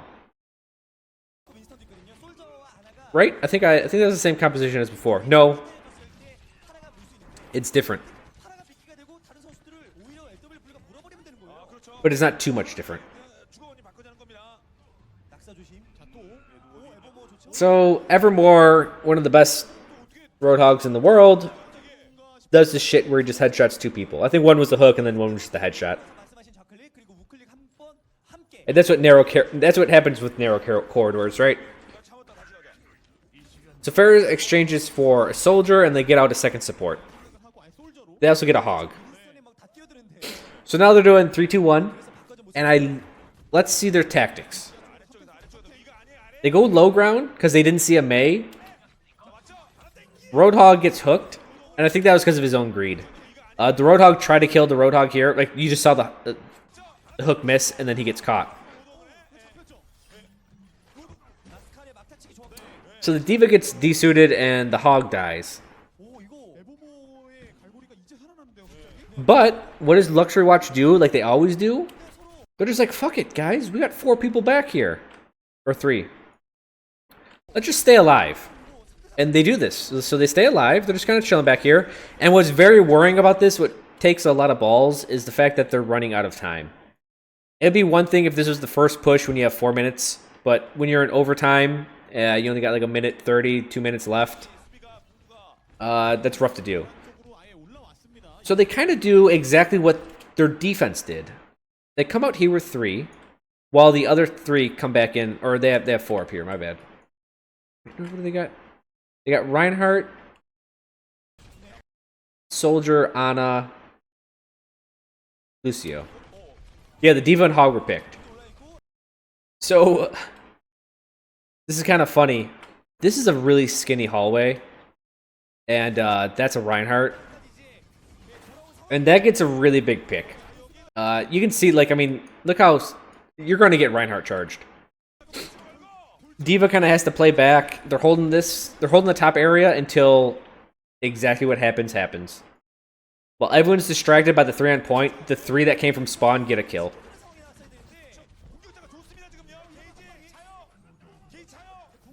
At this point, they got a numbers advantage, and since they are running the better tank lineup, they just get on point. Again, tanks are good at small spaces, like points, like that. And they can't contest the point. Especially after they lost. Right, what'd they lose at first? They lost a tank. This tank is busy with defensive matrix, and she's actually like quite hurt. Look, she's at 200 health. Almost 100. She almost dies.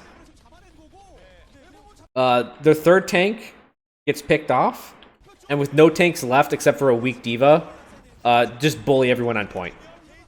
Right? They have to get on point. They have to win, or they have to defend through that method. It doesn't... Can't do shit. He tries to ult to get something, but there's no way you're doing anything against this tank lineup. With just a solo soldier. And they get it! LW블루가 16강에서 한 번 졌을 뿐 IM 챔피언 아니에요. 월드 챔피언 아니에요. 그렇죠. 예, 그리고 오늘 경기에서 이런 모습들 So yeah, that's just... 그 상황은 죽죠. 뭔가 싶을 정도의 It's just good play. This is... I think that pick is what was really rough. With that down, they have no good way, except for Diva. She can contest the high ground. The Roadhog can kind of contest it if he got a hook, but he got picked there. Yeah, this is just really good. It's funny because I see the Korean teams do this a lot, where they will take a long flank, and what they do is they get to a point where it's like they were on defense. They're like, oh yeah, but you know, it's really good. It's really strong to defend from up here. So as attackers, why don't we just find a way to get up here and then attack through that method? I've seen this on 2 or 3 points now.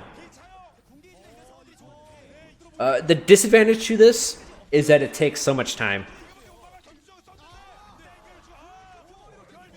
Right, it probably took them a minute just to set up this formation.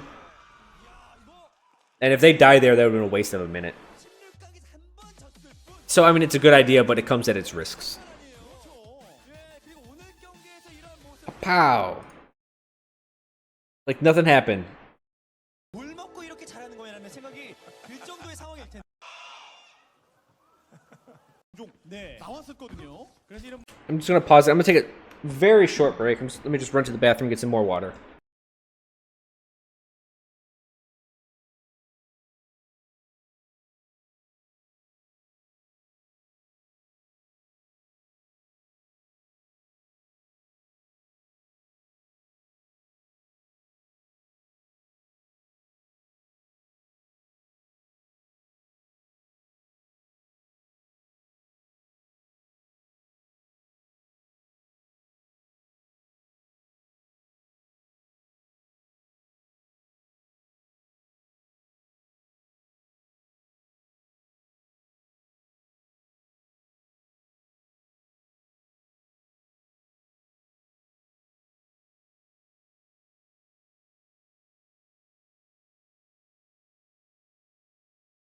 Ah, aiming's overrated.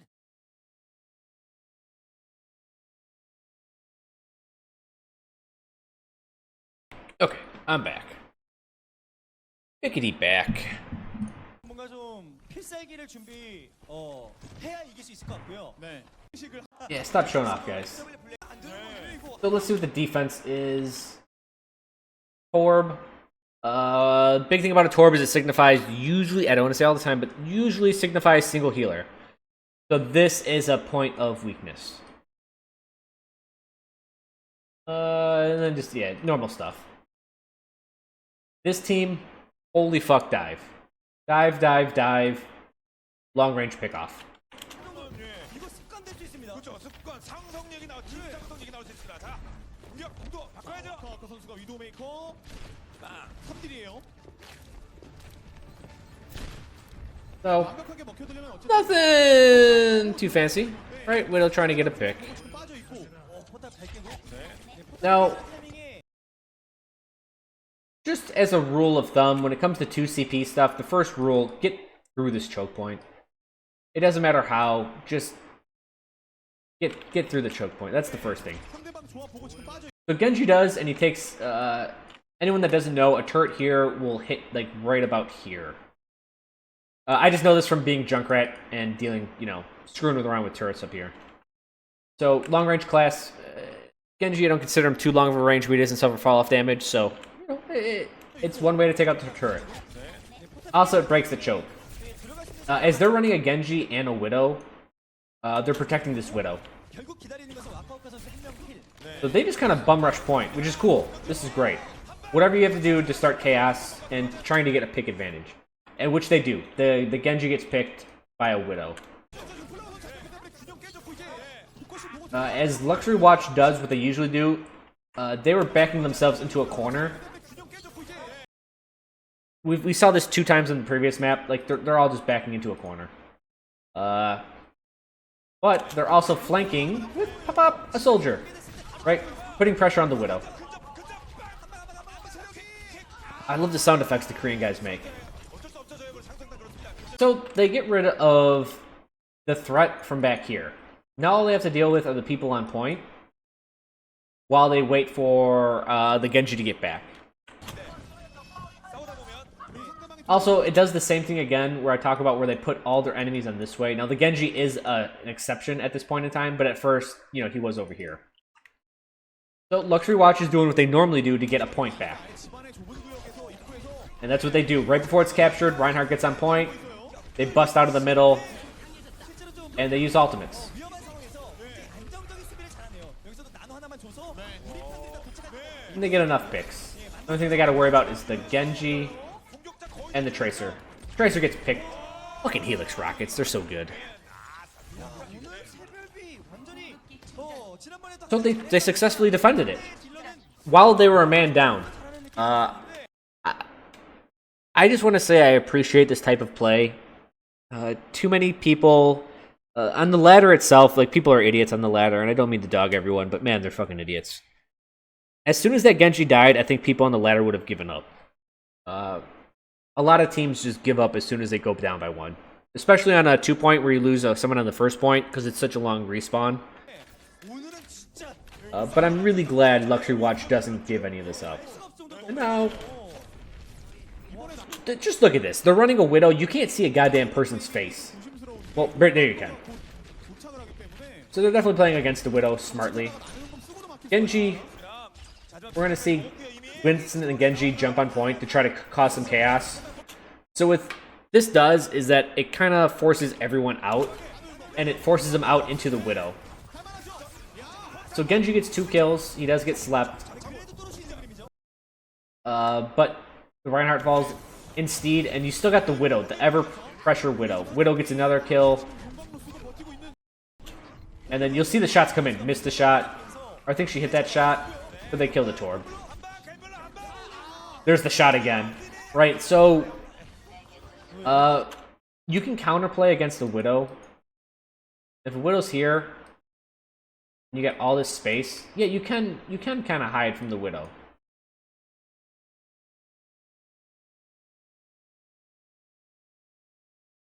And they do a good job at that. But what they do is they dive the Winston and the Genji in, and everyone has to get out of these safe spots, right? And it allows for this line of sight to start killing people. This is kind of what you have to do to make off-meta classes work. So if we talk about Junkrat, or I would consider Widow a little bit off-meta. She's right on some points. But anything that's really weird, what you have to do is you have to force a team, let's just say, for whatever sake, the same thing. But let's say if there's no escape, if like you, Genji, and Winston ulted here, and you force all their team back here, that's when you would have like a Junkrat over here just shelling this corner, or like this bank shot, or something like that. That's how you've gotta, that's the only way I see Junkrat being used at higher levels. Is you use a very bully-like team to force the team into like poor positioning. And now on to everyone's favorite point in the game. Hanamura point 2. So the usual poke shit happens.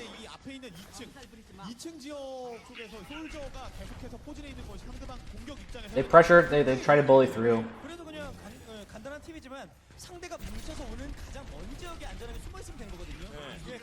But you can only keep up this defense for so long. Everyone gets through and they get to the high ground. Zarya ult. I don't know. The Reinhardt was looking at someone else. So one thing to notice is that before this even starts, it's 1, 2 ults, almost a third, almost a fourth. Against 0 and, well, Lucio. So they bait out 1 ult. They have the Lucio just to maintain it. And they come through here, they come up top, and they immediately crush everyone that was up here. Before this even happens, we can almost consider this, like, there's 4 people here. The Reinhardt is going to be coming up here, and the Lucio's over here. So it's like a 2-4 flank. I think the Lucio and everyone that was fighting close to them got a little bit cocky.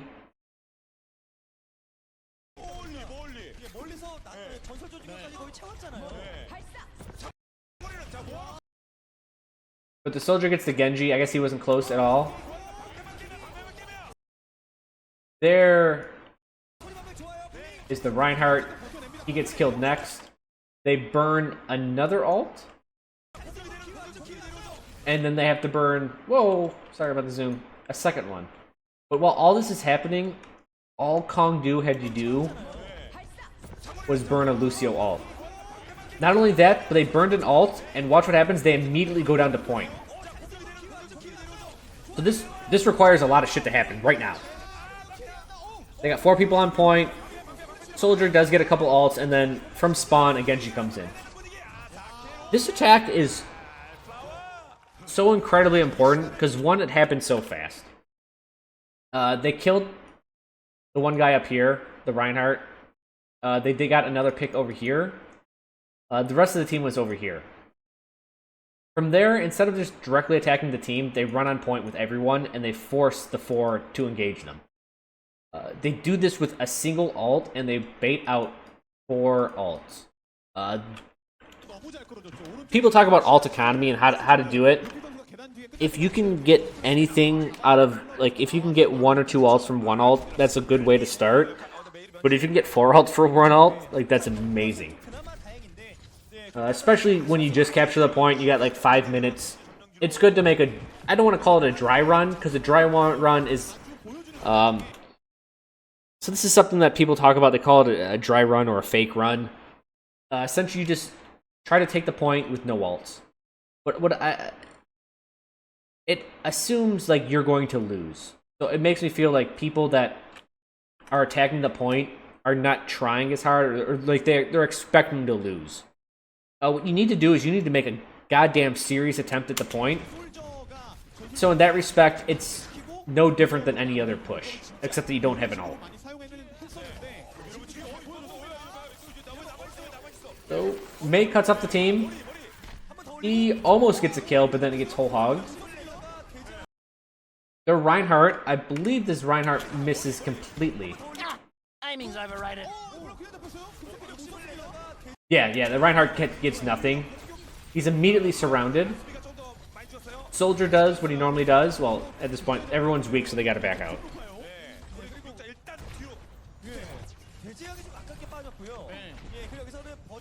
Oh, I missed this attack. That's why I didn't know what the hell was going on.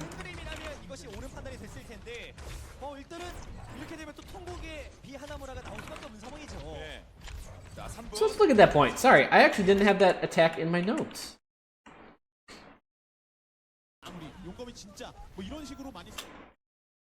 So they keep pressure here to push the enemy off. Because the biggest point about coming up here is worrying about getting counterattacked that way. Especially if someone goes like that. So Mei cuts off 2. This is great. But the Hog stays alive, barely, as does the Reinhardt. He whole hogs, kills the Mei. They both barely survive. Oh, let me see who got... I saw this and this drop down. Oh no, but they didn't get hit. Soldier here clearly...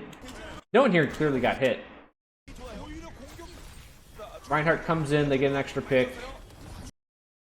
So if those are wondering, this is what I would normally do, like if I'm watching through the game. Zarya, that was a good Zarya bubble. Saved the Reinhardt's life there. That probably saved this push. This isn't too big of a deal. This Mei just gets wasted. The Roadhog gets killed from behind by a Lucio. That was a good that was a good bionic grenade. Yeah, I mean they got pushed out with...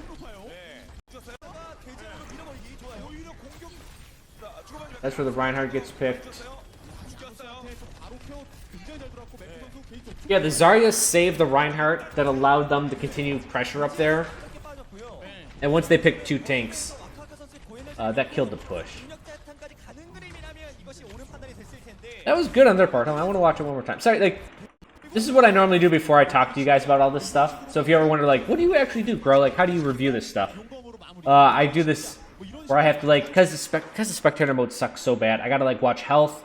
I have to watch alt percentages. I have to watch movement. Any ability usage, I have to, like, catch very quickly. So we saw the hook. We heard the hook land. We barely saw the bubble. I don't know if anyone saw that. You'll see it for a split second. Right there. There's the bubble. That saves the Reinhardt. The Roadhog gets beat up a little bit. Yeah. And at this point, like, I'm not even looking at the Mei for reason this. It doesn't really matter. Roadhog's still taking damage. He ults, kills the Mei. He's still taking damage. I think it looks like a Lucio. Yeah, it's a Lucio. And then this bionic grenade is... Oh, right there. Second bubble. Saves Ryan again. And then the anti-heal was pretty clutch. So good I would say this is really good diligence on... Also, the Zarya got 100 charge from that. This is really good diligence on the Zarya and the Ana here, not like trying to flank or trying to do anything fancy. They just stayed back here and shelled the high ground and had faith in their team. Am I going to review Selfless versus Rogue? No, I mean, is that a good game? Was that happening? Like, what happened with that one? Also, what tournament was it in?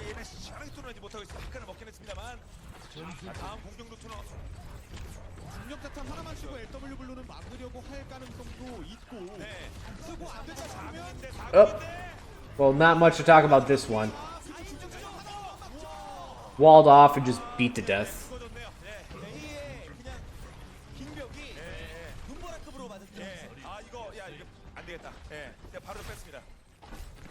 Yeah, not much to say about that one. That should happen sometimes.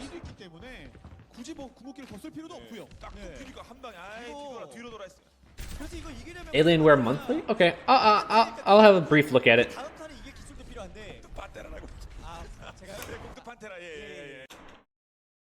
Look at this setup. This is one of the, I would consider it an Overwatch fundamental, is that the attackers have to attack. And what that means is, as they attack, the defense is set up exactly how they want to be. The defense has the advantage of formation. Like, let alone choke points or high ground or anything else, like the high ground here, what they have, or this choke point, yada yada yada. What they have is this fundamental rule of they know what your composition is, and they're going to be in the worst way for you to go up against it. So they should have a very significant advantage here. And look how this is. I really like this. D.Va is in front of the Ana.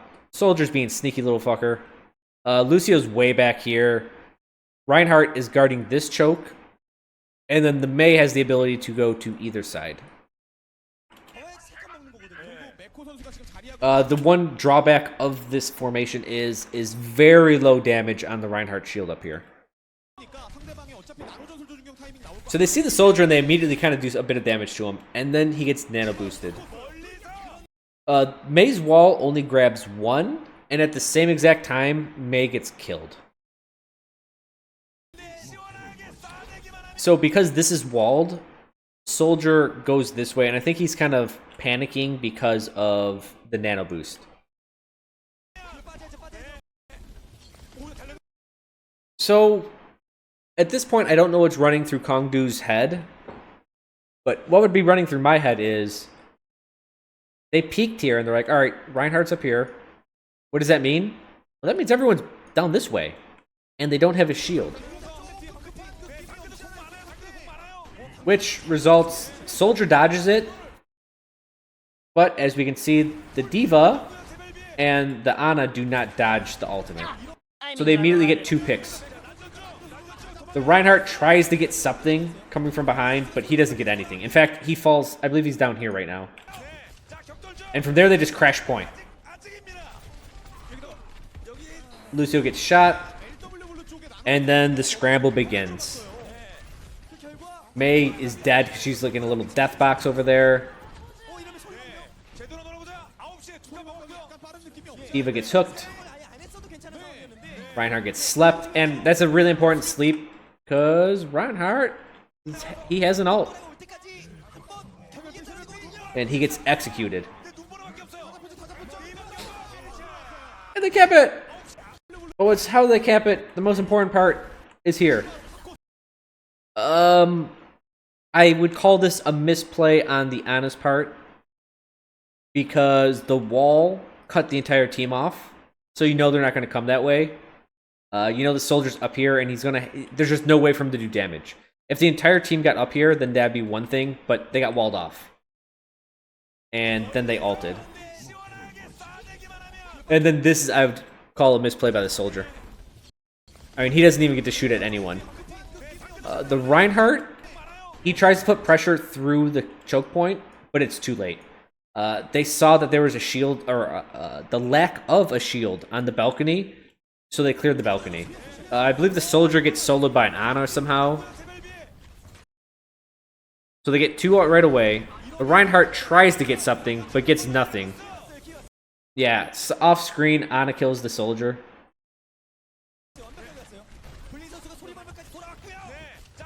The Reinhardt, it looks like he's in a one-on-one battle against the other Reinhardt. Yeah, he is. I can just tell by the amount of health being lost. They're just going chunks on 70. My genius is finally recognized. And at this point, I'd say I don't give a fuck about tactics. For the most part, they're going to do this. They're going to take their long-range classes, put them off the point. The tanks are going to be in front, and the supports are kind of going to be going in the mid-ground. This is a little bit crazy on the soldier's part to be engaged that close, but he wanted to kill the Mei. But the soldier, actually, what he did is he went this way and he went up the high ground. So that's a double edge, not a double edge. It's he gets 2 movements out of 1. He kills the Mei and then he gets the high ground. You can see the shots coming in from this area.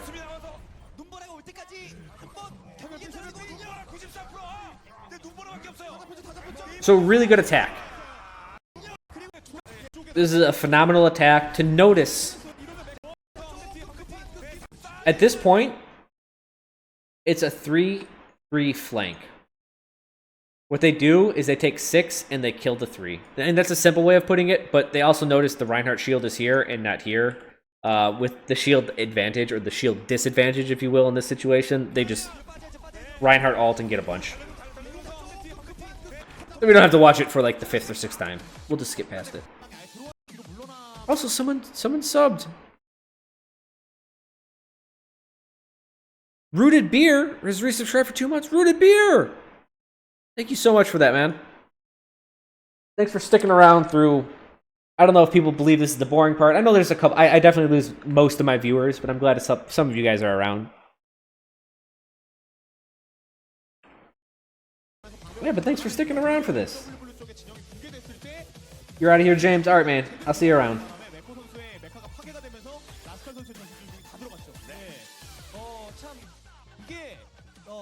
You just quit your J-Time job? So that's your last month subbing? Well, fuck, dude. You shouldn't even resub this month, Root Beer.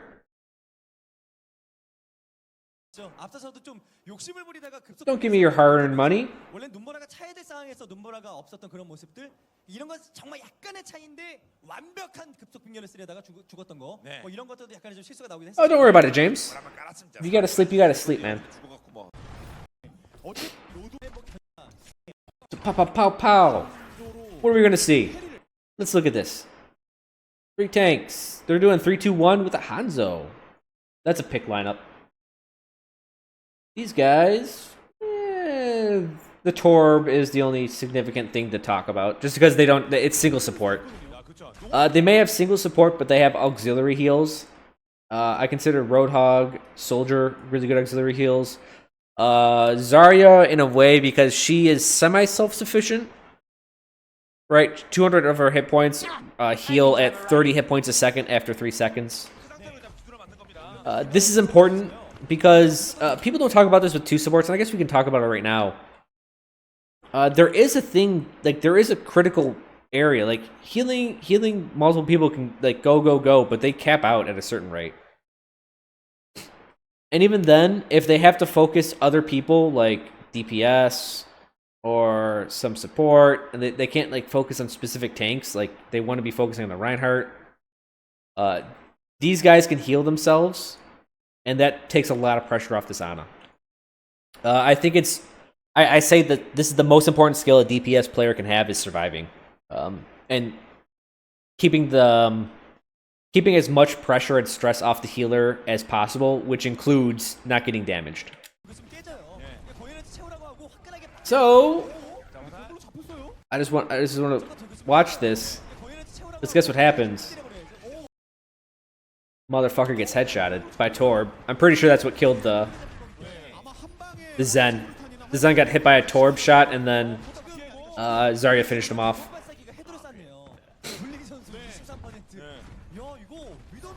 Well, still, that wouldn't have killed him. Torb shot would have been 140. uncharged Diva or Zarya would have been 47 damage. Either way. So LuxuryWatch is doing the thing that they usually do. Before I said the first thing about a choke point is to get the fuck out of it. And they do that. They do the same thing where they pick a side and they just go. 더 좋은 자리를 잡겠다는 생각이죠. So they decide to attack from this point. 파괴시켜주고 계속해서 포킹. 예. 자, 앞장한 적시. He was barely out of position, but he gets hooked. But he doesn't die, but this does cause the entire team to drop down with him. Well, most of the team. So he can safely cross the bridge again. 에스코트를 했습니다. 또. While this is happening, Hanzo's just taking pot shots, right? Hanzo's doing Hanzo things. 강조에 대한 대처를 굉장히 또 잘해주고 있어. 포탑이에요. 용의 이격 왔어. Hanzo has his ult already, by the way. 그래서 들어갈지. 한 방에 한타를 걸어버리면서 상대방이 모여 있는 지점에다 And now they're putting pressure on from the side. 있죠. But KongDoo has an excellent defense against this. And here it is. This hook. Right. So the Roadhog is hiding right here. Well, they have 5 on point. And the thing is as an attacking team, you don't want to drop here to attack this hog. 1, the hog takes too long to kill, and 2, he can heal. And 3, he's just well positioned here. Like, there's a wall here and a wall here. If you were to dive on him, maybe he could go this way, maybe he could run around in this entrance. Like, it's a very well fortified area for hog, and also it hits the back of the attacking team. So this is very, very well positioned. And it costs them the Zarya. And with that dead, they just... this is what I like about them. Look, they just go back into their hole. They're just like, we're just going to turtle here for a bit. We're just going to chill. We're going to try to get some pot shots. We have a better long-range class.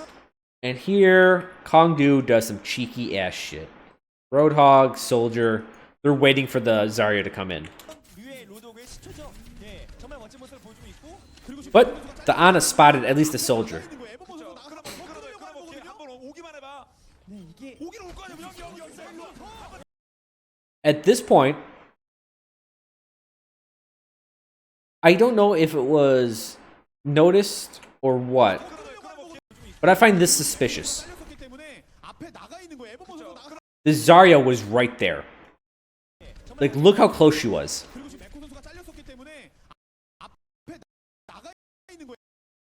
She's what, 1 to 2 seconds away from this corner? Less than that.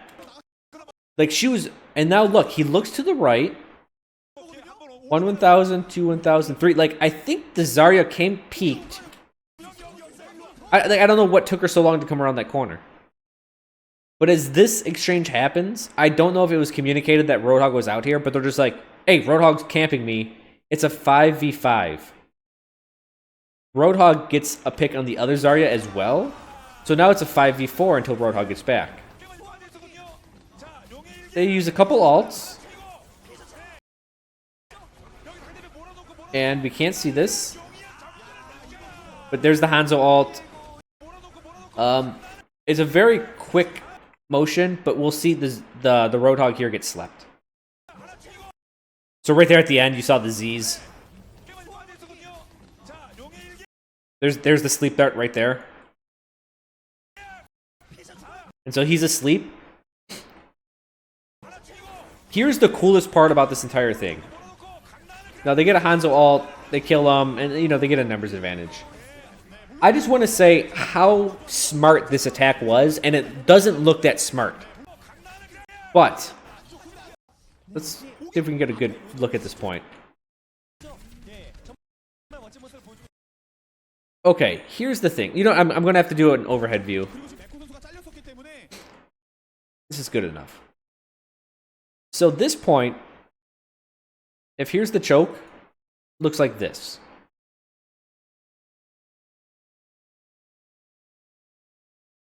Here's the stairway. There's the wall. There's another wall. Yada, yada, yada. Here's that slight bridge. And here's that building LuxuryWatch is held in. Oh, and here's the bell in the middle. Now, what they do is they put a Roadhog here and a Reinhardt shield, and they Roadhog ult. So what this naturally does is push people this way and this way. Now here's the thing. The edge of the map is this way. So they don't want to go here, right? They don't want to take this exit. They would rather not go out here. Well, for one, the Roadhog is here and he's slept. So as the Roadhog ult pushes them this way to this choke point, what do? They Hanzo ult this entire thing. Right? So I think it's a really, really cool idea that they push them out to this choke point and they Hanzo ult through it. Right? This is attacking by position. They funnel them to a choke point, in which case they have a very large ult that's probably going to kill them. And the entire idea that they came around this way to get here, because if you think about it, yeah, fuck off. If you attacked from this way and you Hanzo ulted, this point is wider. This point is wider than it is long. So if you ulted here, they would just go this way and this way. And neither of these ways are a disadvantage, right? This is safe. Timing's overrated. This is safe. And no one would even think about running this way to the edge of the map, because one, it's too far away, and two, the ult's coming down this way. So it's a really, really, like, I find this just very smart to go, well, what if we attacked from this way? Well, reinforcements are coming this way in case someone died, so they would be less likely to go here, and they don't want to go here. Their main escape is going to be this way, which is a choke. Let's have a Hanzo ult take up this. Well, how can we get them to that choke? Well, can we Roadhog ult? Can we just bully them? Well, yeah, you can. And it's like, oh shit, that's really smart. Like, that's incredibly smart. Yeah, like, it's a sweet-ass tactic. It's a very sweet-ass tactic. And it's so subtle. Like, you wouldn't think about it. You're like, oh, what does it mean that they're attacking from this way? But sure enough, Reinhardt ult, all that stuff pushes them out that back door. They ult over that back door. I like it. I think it was smart. Even if they didn't mean that, even if they didn't put that thought behind it, like, that's what happened. Why didn't they go towards the sleeping hog? At that point in time, it's hard to tell. So, one, the Roadhog was actually pushing them in here. The Ana is actually right here. So the Ana is here. I think that's the soldier, the Roadhog, the Reinhardt, the Torb. Right, Reinhardt, Torb, Ana, and the Zarya was picked.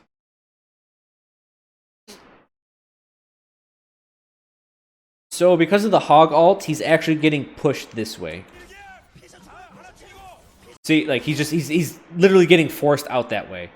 The Ana dies over here to the Roadhog ult, and the Torb and the Rein are forced physically out this way by the Roadhog ult.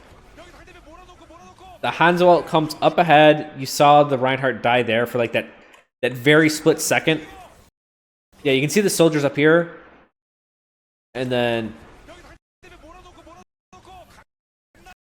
like, Reinhardt's right in the middle of it, right? He's stuck in the choke point. Like, this plan kills the Reinhardt. The Torb has to go off to the side. The soldier's alone. The Roadhog is way off here. The Ana's dead. So the Torb is rendered useless for... And this is... people asked what was the advantage of a slow-moving projectile with Junkrat. Because this ult takes so long and occupies this space for like 5 seconds, the Torb is rendered useless for 5 seconds, which allows them to focus on other things. Right, see, now he's defending this way towards the Roadhog, which gets a hook. I think Ana tried to leave towards the Roadhog. She was too weak at the time. Yeah, they took their choice away by brute force. They bullied them off the point in the way that they wanted to. 어떤 LW의 진입각이 너무 좋았네요. 그렇죠. 그냥 들어가자. 예. LW 블루는 굉장히 현명하네요. 이번에 애매한 상황이면 뒤로 빠지면서 군단기가 없거든요. 정말 로봇 같아요. 그래서 이번 Yeah, play at 5,000 sensitivity. 되면 약 2분 정도의 시간이 좀 남으니까 그렇죠. 그런 정도 Or 5,000 DPI, 14.5. 보면 또 좋을 것 같아요. 그렇죠. So, let's talk about point 2.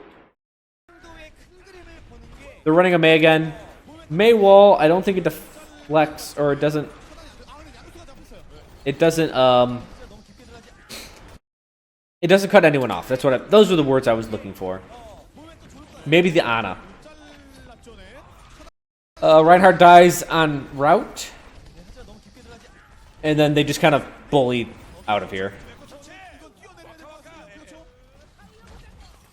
Because the soldier and the Mei were up here.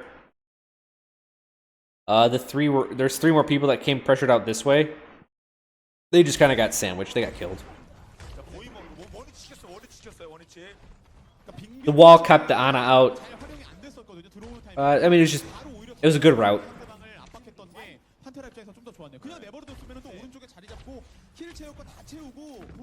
Seaweeds, you like it? You like this map? It looks pretty. I like the Curses version of it myself. I think that was my favorite looking map. 상대방의 뭐 디바가 있거나 Here we go, the normal right flank attack. Here they come up. 방벽도 빨리게 해줄 수 있고 갈고리로 뒤로 두는 Reinhardt's bullying each other. Mei wall came a little bit late. They got a little bit too many people through. Most importantly, if you get a Zarya and a Reinhardt through, it's actually quite difficult to kill the Reinhardt. You're gonna have to get a charge, but Bubble can still save him. So, Zarya ults.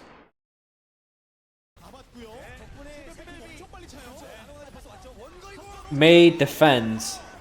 By the time they get around, 2 people are already dead. Also, because of the bubble, Genji doesn't get much. I mean, he gets 1 there, but the soldier's really backing him up. So, what happened in this entire exchange is that, for one, as you can see right here, both supports died. Even though they get the Mei. And now, look at that. With no supports, look at the Reinhardt's health. They just call it out. They're just like, everyone out. Like, we're just gonna die. Do what you can. And that's it. The push is called off. Because the supports were killed and the main tank was hurt. Was severely hurt. It didn't matter what picks they got because of the defending spawn advantage. It was a smart move on their part. It saved at least, maybe a couple people from getting ult from damage if they would have pushed in with the rest of their team. So Mei wall, 1 ult, counter ult, Zarya ult. They just get out ulted there. I mean, they used 1 ult. It spent. So KongDoo lost 1 ult overall, right? They spent. LuxuryWatch spent 1. I mean, yeah, LuxuryWatch is up in ult technically. KongDoo used 2. LuxuryWatch used 1. 하나만 하나 뚫기 너무 어려워요. Oh, the Mei stuff. And this. 걸리면 So they know the Mei wall's coming, and I like this. They just. I see this more and more. Is that they all group up as 1. But before. So at first, the first time this happened, I thought them going to the low ground was an impulse because they got walled off. But it appears it's not. LuxuryWatch likes attacking from this side. Like, they want to be able to clear the balcony. They want to be able to attack this way. So they value this. So this is a deliberate maneuver. Mei ults, but funny shit happens. I didn't notice this at first, but this is a blue Mei ult. And the Mei is on the red team. Mei got deflected. They get 2 picks. There's the second pick. Actually, 3 picks technically. And then Genji ults to get another. And at this point, the reflected Mei ult 아니 이거 말이 안 되는 그런 경기예요. wins in the game. 와 이거 끝나나? 설마 모아놓게 빨리 와서 Yeah, there's not much to say about this. Soldier's on the high ground doing his soldier thing, and it's really hard to compete against this. 음악으로 즐기는 게 아니라 쏴주는 걸로 즐겨보자. 이거 진짜 있을 수가 없나? So Genji, the guy that deflected an ultimate on Li Jing's tower, does it again. 소방이 오래 버텨요. 잘 버틸 수 있는 그래도 아무튼 끝난 건 아니고 거의 끝난 거 So the cool thing about this, cool thing, Mei ult, oh, funny.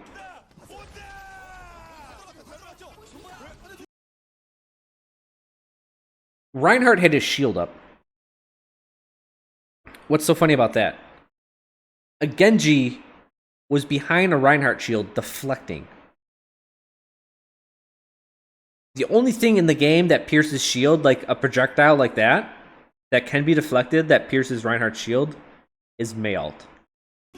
So I don't know if it was... I mean, it seems like it was planned. He heard the ult go off and immediately deflected. Also, Mei's projectile for ultimate is very slow. Yeah, I'm...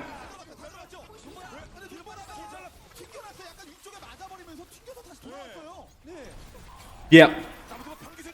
Pretty sure that's deliberate. The Genji has good reflexes then? Well, he deflected a Zarya ult before. It's also possible that as he came down here, and this is kind of a stupid point to talk about, like, oh, did he do it, or did he not mean to do it, or what happened, did he get lucky? Truth is, it doesn't fucking matter. It happened. They won because of it. At least they beat the stage because of it. But when you go into this little area, it's really smart to have a Genji deflecting just because, like, he stops anything from getting in here from hurting your team. But also, like, oh man. Like,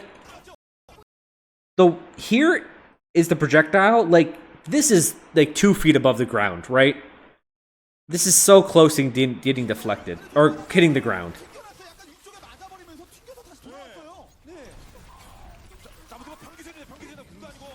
We'll just say he planned it, right? Give the guy the benefit of the doubt. He planned it. You know, he deserved it. And since he deflected the Zarya earlier, like, it's not like it hasn't happened. It was too slick. Yeah, like, you're like, well, the Zarya bubbled, the Reinhardt shield was up, and Genji still deflected?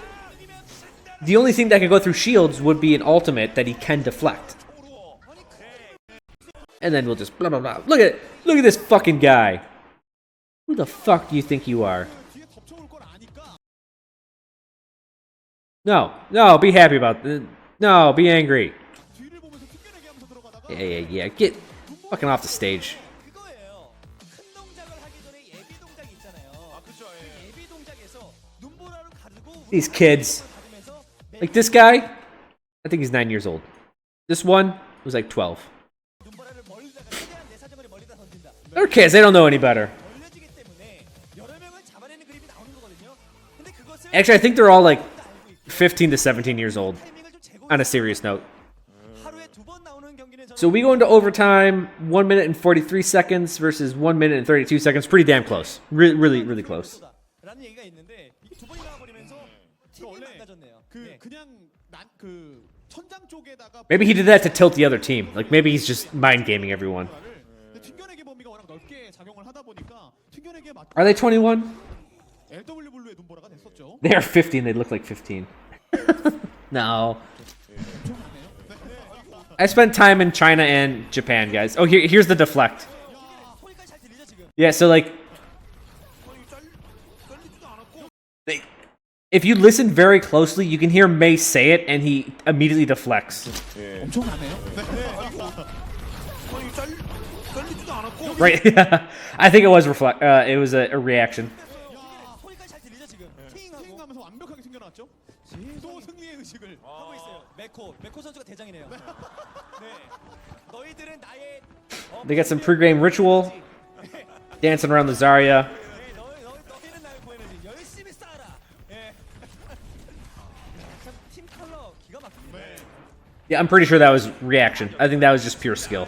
근데 어쨌든 메이 활용을 굉장히 또 잘해서 그 정도까지 또 막아낼 수 있었던 거고 시간은 비슷합니다. 아직 끝난 거 아니에요. 이거 뭐 유리한 것도 아니고 뭐 공입니다. So they pick a side, right? First thing about getting through a choke is just getting through the choke. Now the Genji, so I would just consider this a 5-1 split. Genji just went on point to try to get something to buy his team the 5 people to get up here. Because Genji can get into the point really easily. The most important thing is getting your slower classes into the point. 돌진 조합이 아닌데 튕겨내기가 있다고 하더라도 너무 약간 좀 둘러싸였는데 튕겨버려 맞춰줘. 네, 그냥 2층에서 So here they are coming from this angle again. Well, LuxuryWatch did it last time. Here comes a bunch of weebs dueling each other. 네, 시간만 끌기. 긁혀.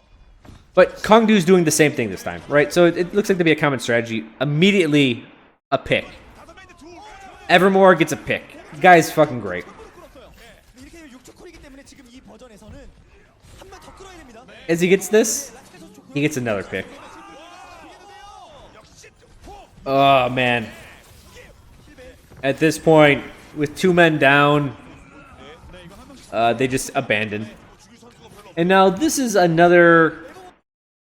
So when I talk about this point, I say, look, what attacking this way gets you is it gives you options. And most of the ways, like when we looked at Nambani, when they went up there, they got more options, right? They could attack on Nambani, they could attack left, they could attack right. They had more things to do. Same applies to this point. When you come through this way, like, you can attack straight on, but attacking left and right take a lot of time.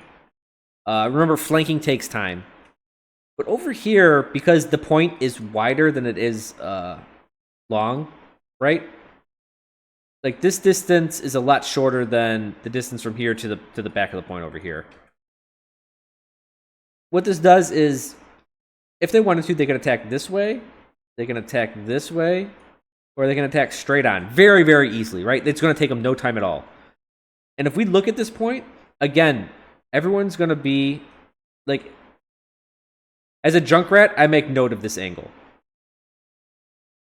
Oh, not that angle. How's it doing that? Oh. That's why. I was holding on shift. Ah, timing's overrated. So as a Junkrat, I would mainly shoot on this angle. Why? Because it goes from right here to the choke point. And this is what I mean by attacking by position. Like, this is... Where's my picture? Where's my picture? This is why positioning is so important. It's because it makes the action so much easier. So the positioning on this one is that he's here. And because everyone is up this choke point, like, you know how big Roadhog's hitbox is with fucking hook? Like, it's probably the size of this choke point. Like, it's probably like this. And all he has to do is throw it that way. Like, he's going to get a hook, right? This is attacking based on position. It would be very difficult for him, I think, not to get a hook.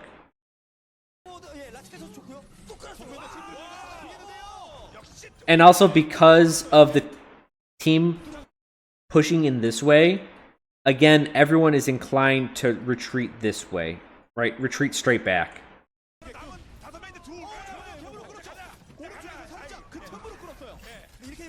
See, look, like, honestly, the Roadhog's hook is probably this big.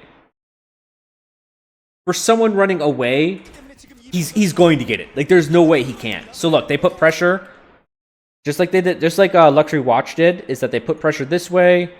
They have to go through this small little choke. Guess who's looking at the choke? Roadhog with a ridiculous hitbox hook gets a hook.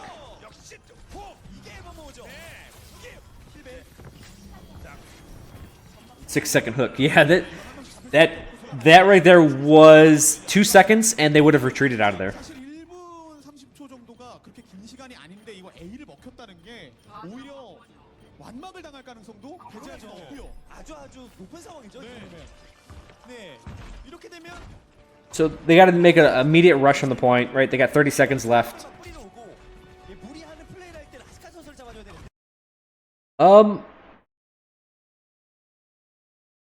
I'm trying to think about this decision. Because the Genji was over here, I don't know if that had an influence on why the Reinhardt dropped, but the Reinhardt dropped. And it's kind of funny because Roadhog. In all honesty, I don't think this hook can miss.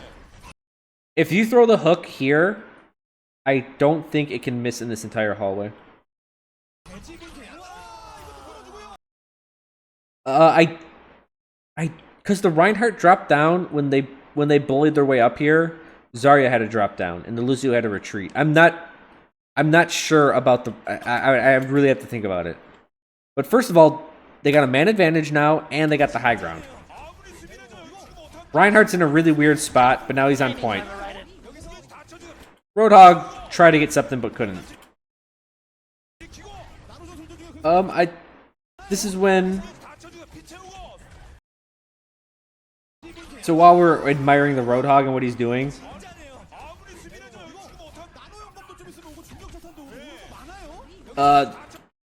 KongDoo jumps on point.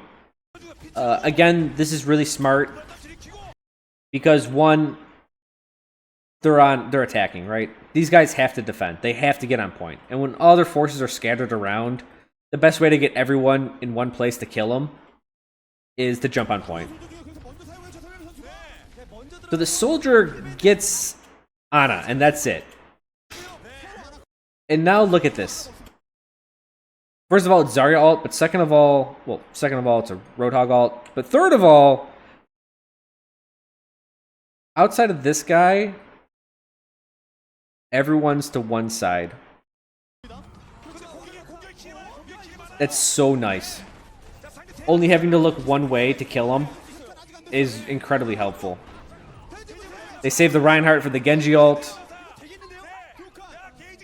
And since this all happened in overtime, respawn advantage. So this entire thing comes down to, and it's funny, and I think this Genji had a part of it, but this Genji was threatening this Ana. And because of that, Reinhardt decided to jump down. That's the only thing I can think of. I don't know why. I don't know why he jumped down. But because of that, they immediately go, hey guys, no shield on high ground. Bully everyone off there. They get a pick, luckily enough. And they're like, hey, let's get on point. We got a man up. Let's get on point and see what we can get. Because they got a Lucio and they're only running 2 tanks. Right? They're running 3 tanks. And like I said, the more tanks, the better when dealing with small controlled areas like a control point. And also because the soldier got bullied off the high ground by the other Genji and Ana, even though the Ana died. Because Reinhardt's right here, the enemy Reinhardt, and like their Reinhardt's right here, the soldier when he dropped down has to go this way, right? He can't go this way. He's at risk of just getting killed. And this contributes to them them having to face one way. Never getting surrounded. Good ult. It gets both tanks, and with both tanks dead from that, it's so difficult to take the point back. And what chance they did have just got wasted there.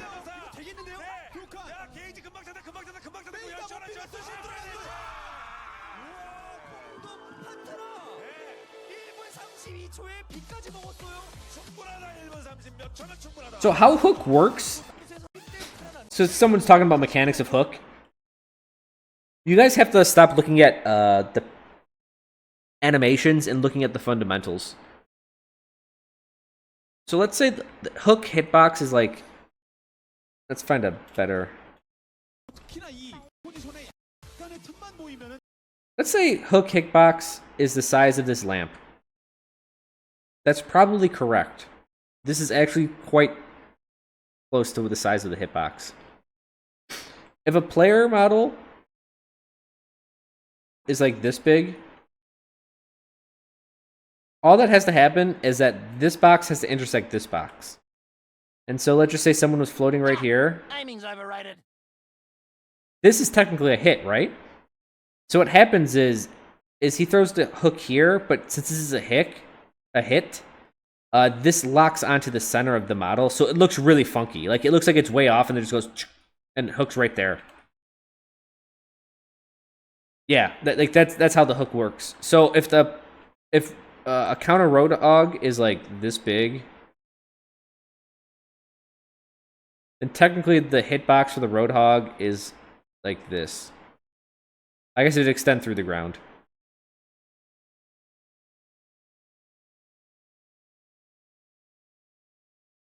Right, because if the model intersects this box at any point in time, it's going to be a hit. So when you start looking at it like that, you're like, well, how the fuck can't you hit hook?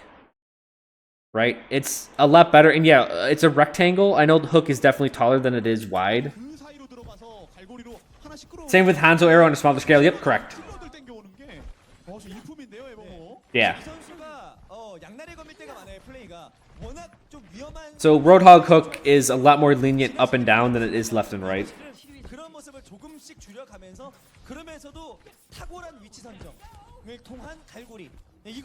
Right, no. The 2.0 added the line of sight check, which is cool. I like that.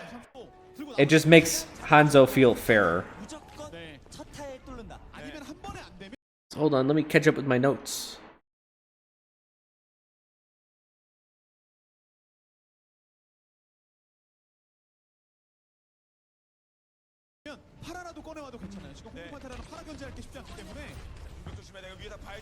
So they put a Mei and I forget who else is up there, an Ana, up on the roof. What I liked about this is that I know it was an old strategy, but old strategy people would run a Mei and they'd put a wall right here, and so your Mei had no way to counter it. But with this height advantage, you could just put a wall right there and stop him. Even though I haven't seen the Mei being run on attack a lot. Genji's up here doing Genji stuff. Oh, almost gets the pick. So they killed the Winston as he dove. But leaks get in. The Genji got in. The Tracer got in. And so now it's the second attack. And now this is super important. The Tracer's up here. And remember, there's the balcony. What happens is because the Mei is out of position, technically speaking, right? The entire team is in here. The Mei's up here. So the Mei's a weak link, and they know this. So they send everyone up there immediately. The Winston jumps up there. The Tracer came from over here, jumped in the balcony, came over here, and got over here. And then here's the Genji. He comes in. She had no chance to escape. So from there, it's a numbers advantage straight away. I like this, is that they push in through the front and the side. Right? So they push in through here, and they throw in through here, and Winston jumps on top. This immediately pushes people out this way, which is great for Genji. Also great for Lucio. With those couple picks and the pressure they put on the point, it points over.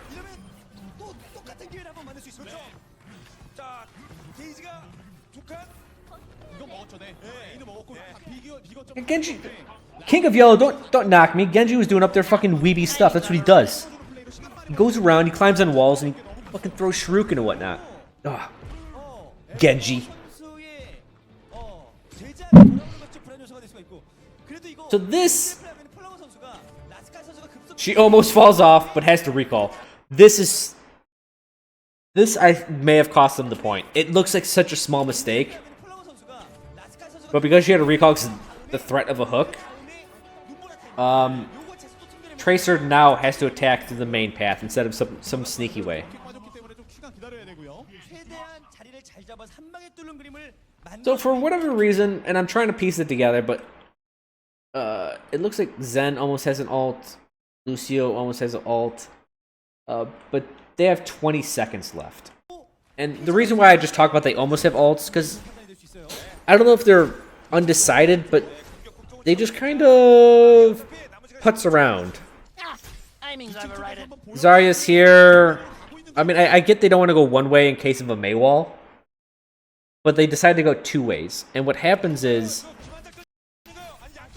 they go 2 ways, but everyone collapses on the weaker flank.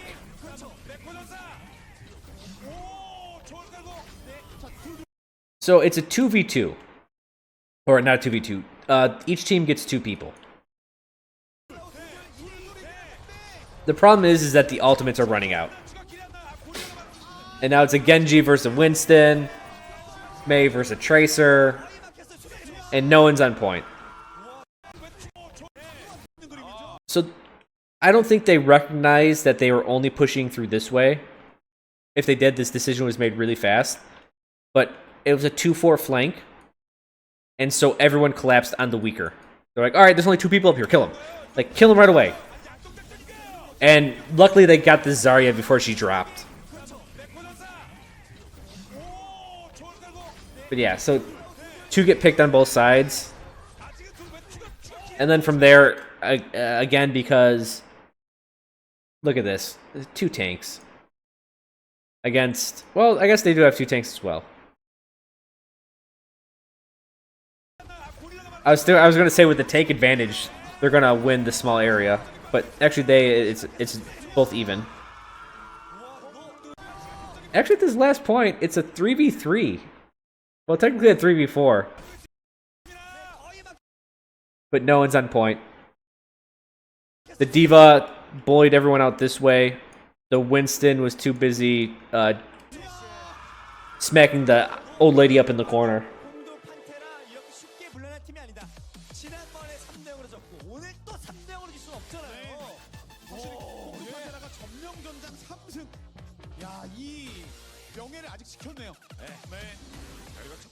Oh, we're watching the Korean version just because the English version is only half uploaded.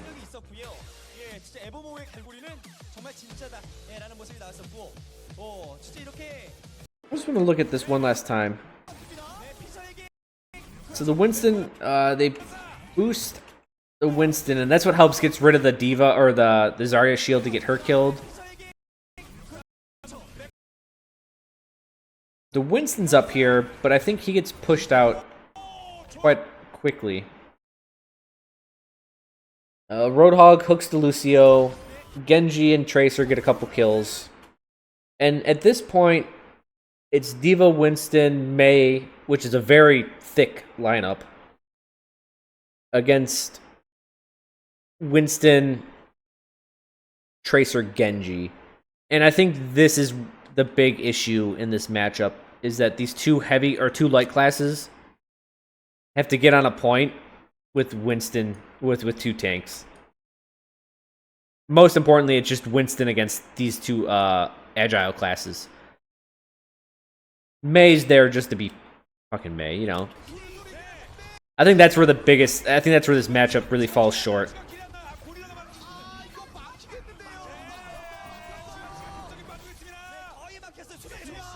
Yeah. Winston's really good against agile classes. Alright, on our way to Dorado.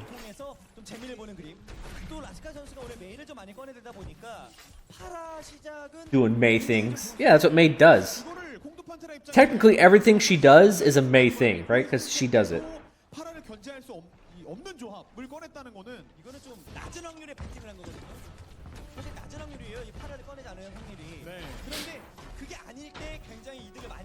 Yeah, KongDoo really, they run weird stuff. I'll just say that. So, we'll just take a quick look at things. Pharah Mercy is the big thing to look here. I mean, it's a 3-2-1 lineup, but the Pharah Mercy is essentially going to be their own flank the entire game. While they're running a very, very... I would almost say... I'm not going to say this comp shouldn't work, but... The weakness of tanks is that they don't have range. They're all pretty short-ranged. Medium-ranged at best. Usually this is supplemented with the soldier. At worst, the McCree. But they use a Mei. Timing's overrated. Pharah Mercy should dump on this setup. Any type of range should destroy this setup. Or at least that's the concept. And when I first watched this, I was like, alright, Mercy Pharah, they're just going to have just a wonderful time. And it looks like they do. I mean, look at this. This is ideal conditions for Pharah Mercy. Except that there's this fucking Roadhog. Look at this fucking piranha. I think about this and like you can't see him, he's right there. But he's just like, oh, get low enough. Get low enough. Please do it. So here's the downside of Pharah Mercy. Is that, well, you get. Oh, he's getting soloed by Mercy. No.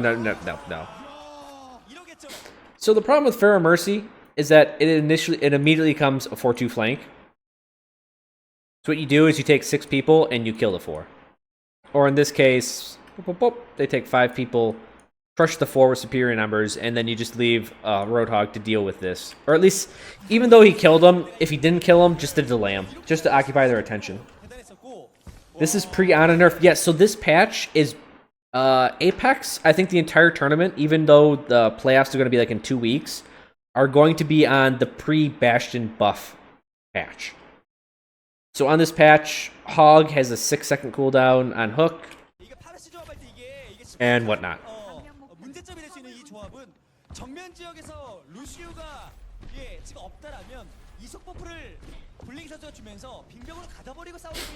So here they are using their range. And like, here's the thing. It takes these guys way too long as a professional team to notice that these guys have dick for range and hit scan. In my opinion, this is great, like what they're doing here. But what they should have done is instead of being over here, if they were over here on this flank, above this roof, Pharah can pretty much fly indefinitely now. Roadhog, as he goes out this, like he's going to be by the well, and he's only going to be able to hook right here. Like that, he can hook above the roof, but he has to get so close to it that he doesn't have a line of sight on it. Right? He has to hug it. So like I think this, if they actually flanked harder and they notice, they're like, oh, we can be closer to this group because they have 0 hit scan. But they don't. They kind of stay back here. They stay on the ground. Like I would have gone. See, okay, he dodged good that time, but yeah, like this entire roof area, there's no way Roadhog can get up here. Like there's nothing you can do if you're just chilling up on top of this. And even if you did run out of jet, you would still slide down pretty slow, in which case you could get this back.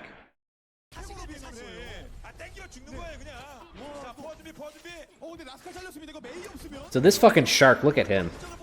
And he's like, I guarantee in chat, he's just like, look guys, they're both back here, crush them. And they do. Oh, got the Mercy. So they did the exact same thing. Pharah Mercy is too big of a flank.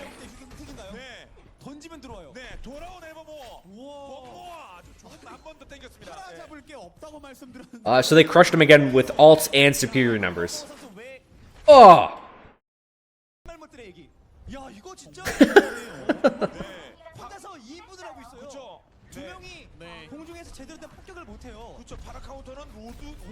So they're doing the same thing again. This time Evermore is being a little bit greedier. That was the Roadhog that we just saw briefly up there. So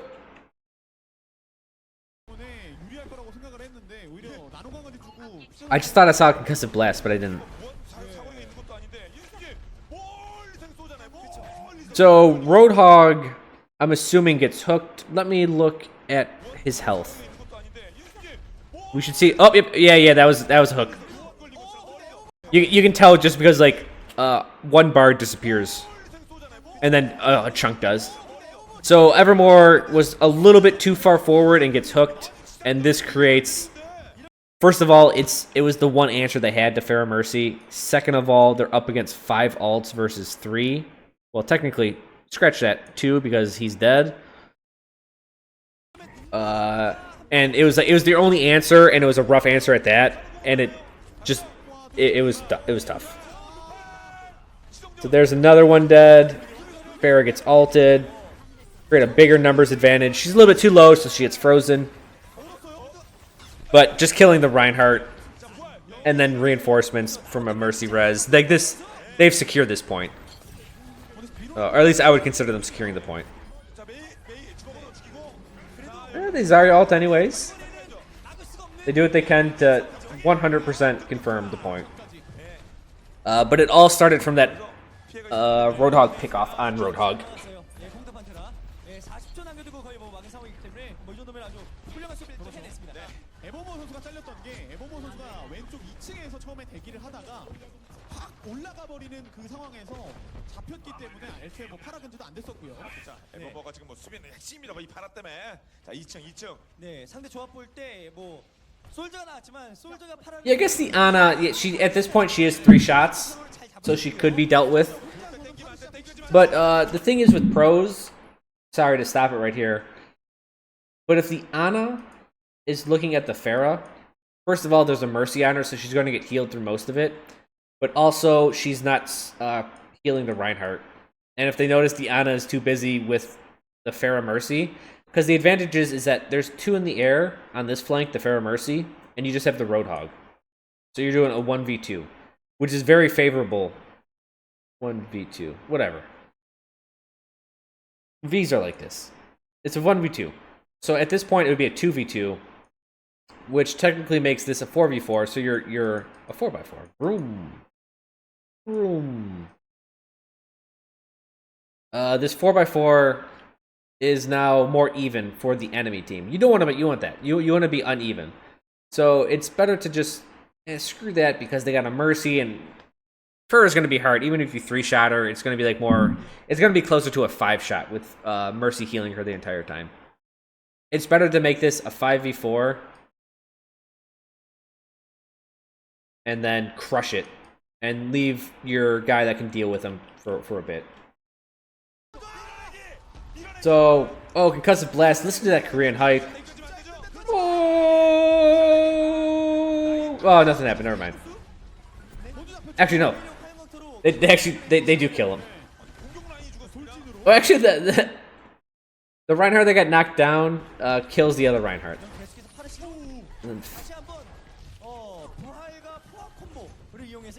Kind of funny. Either way, it's a good way to start some chaos. It wasn't a bad idea. And then, oh shit.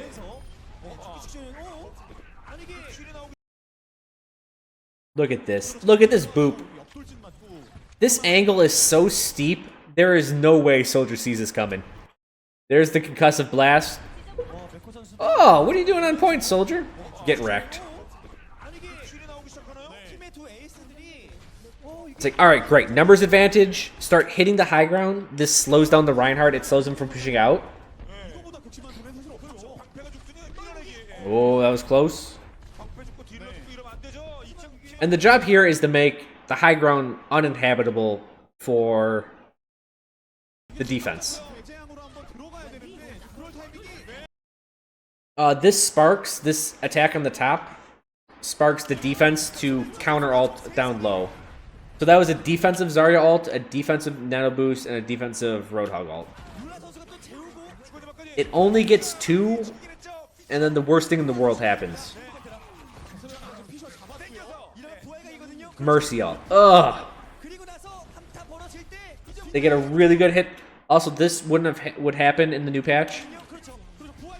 What happens here is Ana shoots her as soon as Pharah hits her at the exact same time, which is 200 damage on the dot. With Ana doing 20 less damage, that would not have killed the Ana there. So the resurrection and the pick, this is interesting.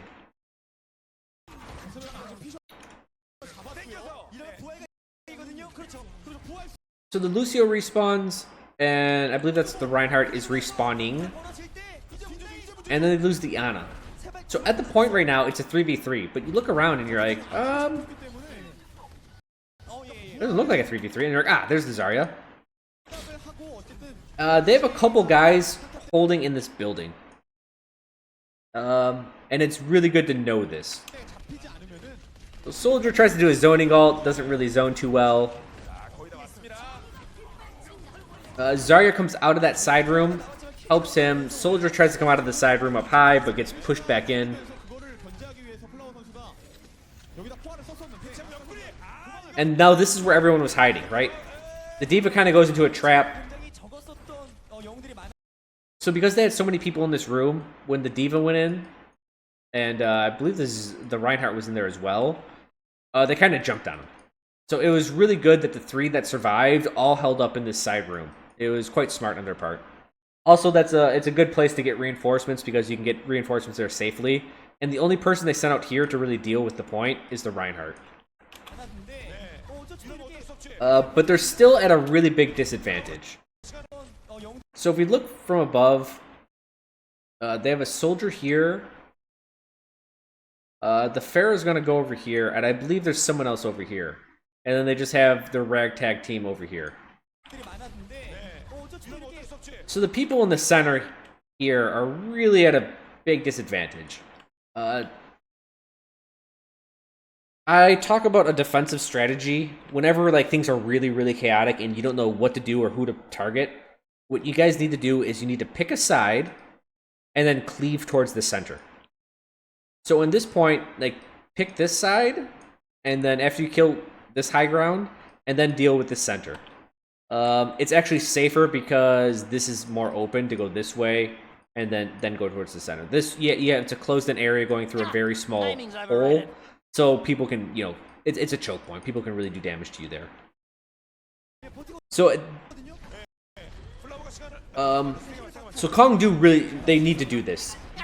Timing's overrated. So yeah, so there's the Reinhardt on point. We can see it. Here's the Pharah. Here's the Reinhardt. And here's, oh, nope, the soldier gets killed. So they finally, instead of just staying in the center and getting attacked from all angles, they pick one side, and now they're going to cleave this way. 그냥 뛰가 진짜 탱커들 같이 있었어야죠. 그냥 뛰면 일인데 이거 나가죠.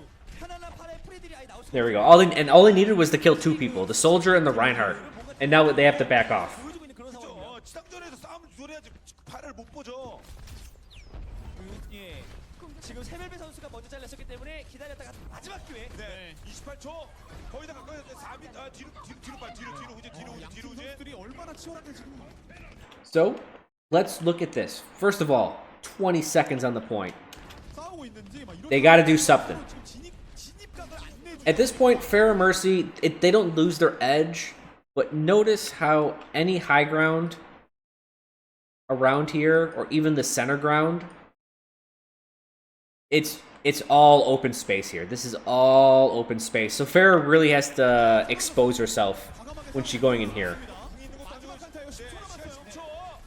Also, hold on, I just want to see, she gets shot once, twice. So she just got shot twice by Ana there, and look how fast Mercy healed her. Yeah. I think it would take 5 or 6 shots to kill Pharah while getting Mercy healed. It would probably take even more now. So this was a smart move on LW Blue's side. They immediately send a D.Va to deal with these two. Now it's a 2v1 up here. Timing's overrated. Reinhardt, he's going to stay on the point, while they have the other guys coming up this way. Right, they got 3 more coming this way. Evermore, though, is kind of keeping everyone in check. 잘 보면은 이 점까지 가는 거고요. And then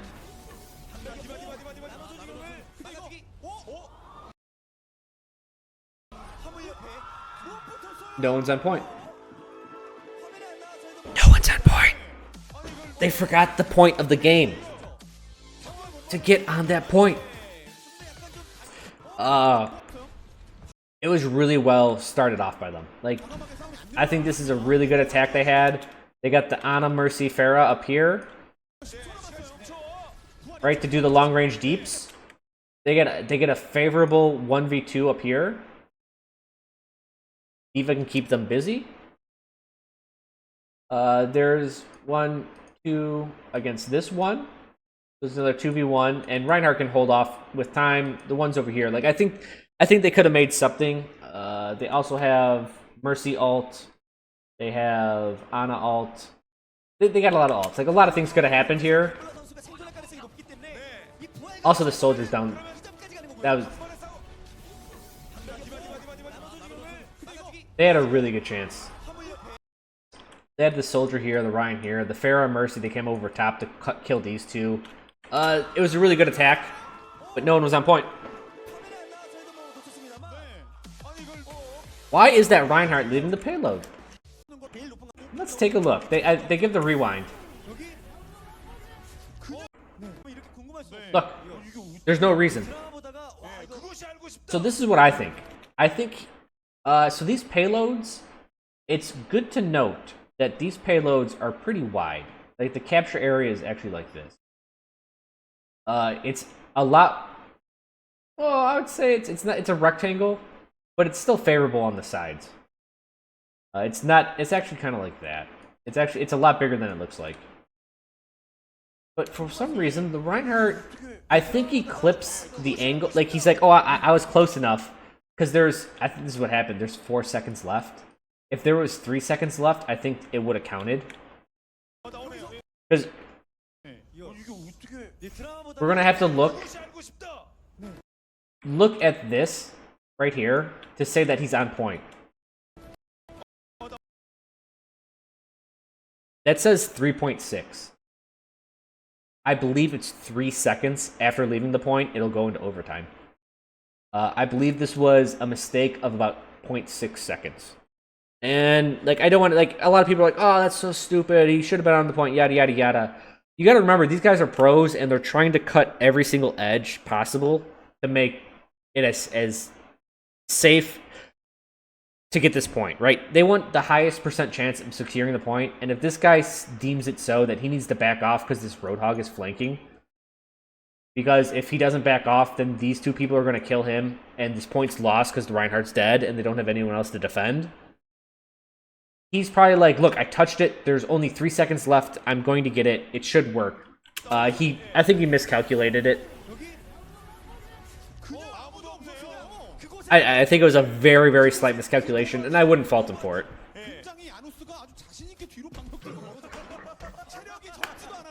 So you can leave the payload with 3 seconds left, and it still goes to overtime. Yeah, I'm pretty sure it's, or it's if it's not 3 seconds, it's like 1 or it's like 2. You can touch the point while it's not overtime, get off the point, and a couple seconds can tick by, and it'll still go in overtime, even though no one's on it.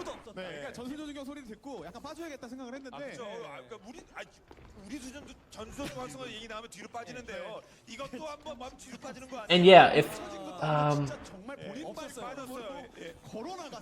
man, hold on, let me.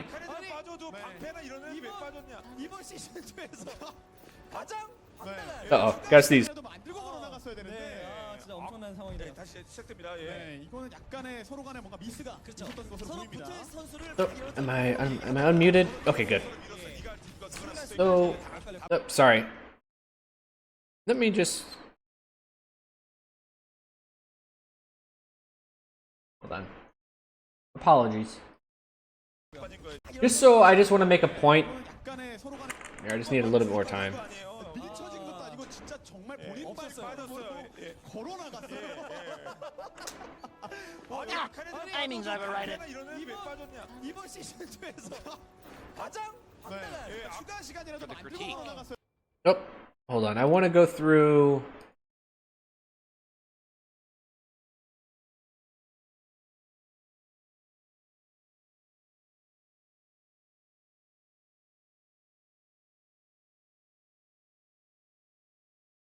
I'm looking through my old videos.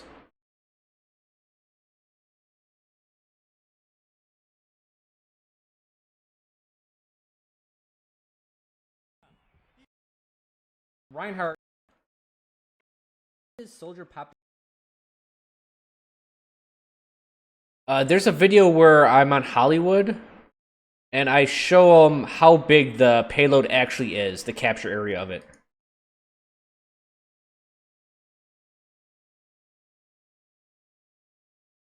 It's significantly bigger than anyone thinks it is.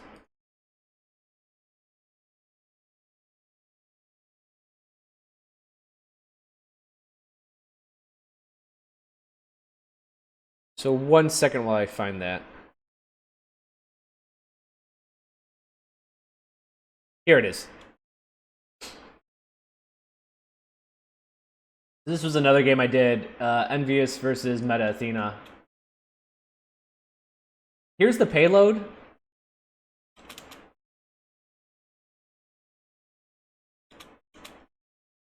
And at this point, look, there's no one on near the cart, right? And it just starts going down. Now notice when it snaps back. Right? Did you see that? Look how far away it was. As soon as Reinhardt put a foot on this ground is when it got back. So the payload, even though it looks like it's just this, I mean, it's fucking gigantic. It's a lot bigger than you think it is. That's why I give him leeway. 진짜 엄청난 상황이 네, 다시 시작됩니다. 예. 네, 이거는 약간의 서로 간에 뭔가 미스가 그렇죠. 있었던 것으로 서로 보입니다. 붙을 선수를 막 이것저것 얘기하다가 So let's look at this attack. And I like this opening attack because, so what you don't see, the game has started and they speed boost this Roadhog.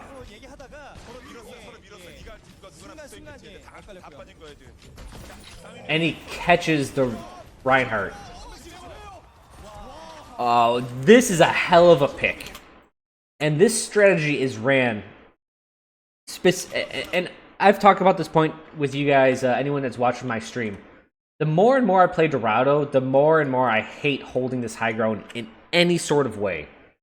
I think it's just better to say, fuck it, it's not worth the 10% of ult you'll get up here. It's better to be here and in formation, and it's just safer. And this is a strategy designed specifically to kill anyone who's being greedy up there. And they get it. Like, that was beautiful.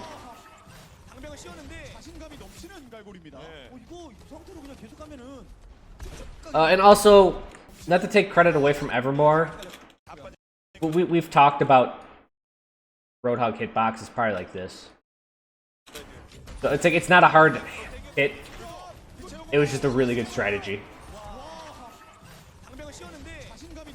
And it puts him out of healing line of sight up there too. Like, it's just a smart.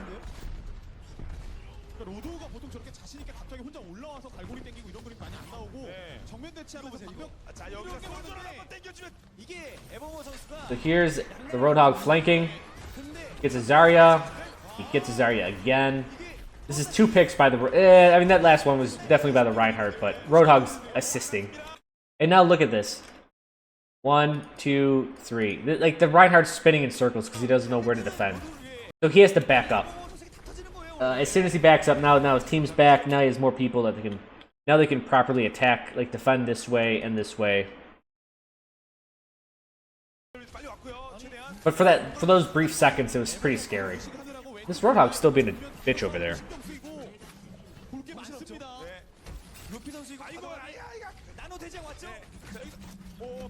Here comes the Roadhog ult. And even though the Roadhog dies pretty quickly, it's also well noted that Lucio gets the teleporter. But so the Roadhog dies pretty quick, but he took the Zarya and the Hog from over there over to here. He crams him into a corner. And now this Reinhardt, who has 77% overcharge, or over ultimate percentage, watch this. It's a little bit, gets... Alright, he's up 30%. He gets slept, so they just kind of leave him. Good defense, and what happens? From behind, Reinhardt ult gets 3. This was really good on the Hog's part, even though he dies, to shove everyone back in the corner. And I've made it a point 2 or 3 times this broadcast, the fuck am I talking about? This review, that it's incredibly important to put all your enemies in front of you. So what they did is before, the Roadhog pushed everyone this way, and then the Reinhardt attacked this same exact way, because they were all this way. The only thing outside of this was the enemy Reinhardt, which their team has the ability to attack now. 이렇게 되면 대지분세가 또 들어갔었고. 나스칸이 여기서 그냥 와카와. 네, 걱정하지 마. 도놀이. Gohan, from what I know and what I've seen, overtime will trigger if you're not on the point, if it's been a second or two, like 2 seconds. 공두 판테라에 갑자기 에버모 선수의 갈고리가 살아나기 시작하더니 팀 분위기도 Red Muffins, thanks for staying around, man. I'll upload this to YouTube. These 3 to 4 hour reviews take like an hour to upload, so thanks for stopping by, man. But I will upload this to YouTube, and hopefully you can catch the last of it there. 현실적으로 당연 이거 매운맛 이걸 어떻게 막아요? 그래서 여기서 세벨비 선수도 에버머 선수처럼 네, 오히려 세벨비의 지금 포텐이 오히려 약간 But this is great. Again, 카운터. and 이거 매운맛 이거 I've already spoiled it, but these teams have a rematch. This is the winner's bracket. 네, 오히려 세벨비 They have a rematch on the loser's bracket, and this is the type of shit that, like, KongDoo loves being sneaky. Sneaky cost them 2 games in the loser's bracket, and they actually lose the entire series because of it. Being sneaky is cool once in a while. You need to throw it in there as a mix-up, but they do it so often. It bothers me. I like it. I like being under, like, remember what you guys, I've always told you guys, 50% rat, 50% junk. It's good to be sneaky, but you need to be able to fight in someone's face. It's good to be sneaky every now and then, but not all the time. That feels so bad. Because of spectator mode, I can't see what happens, and I'm a little disappointed here.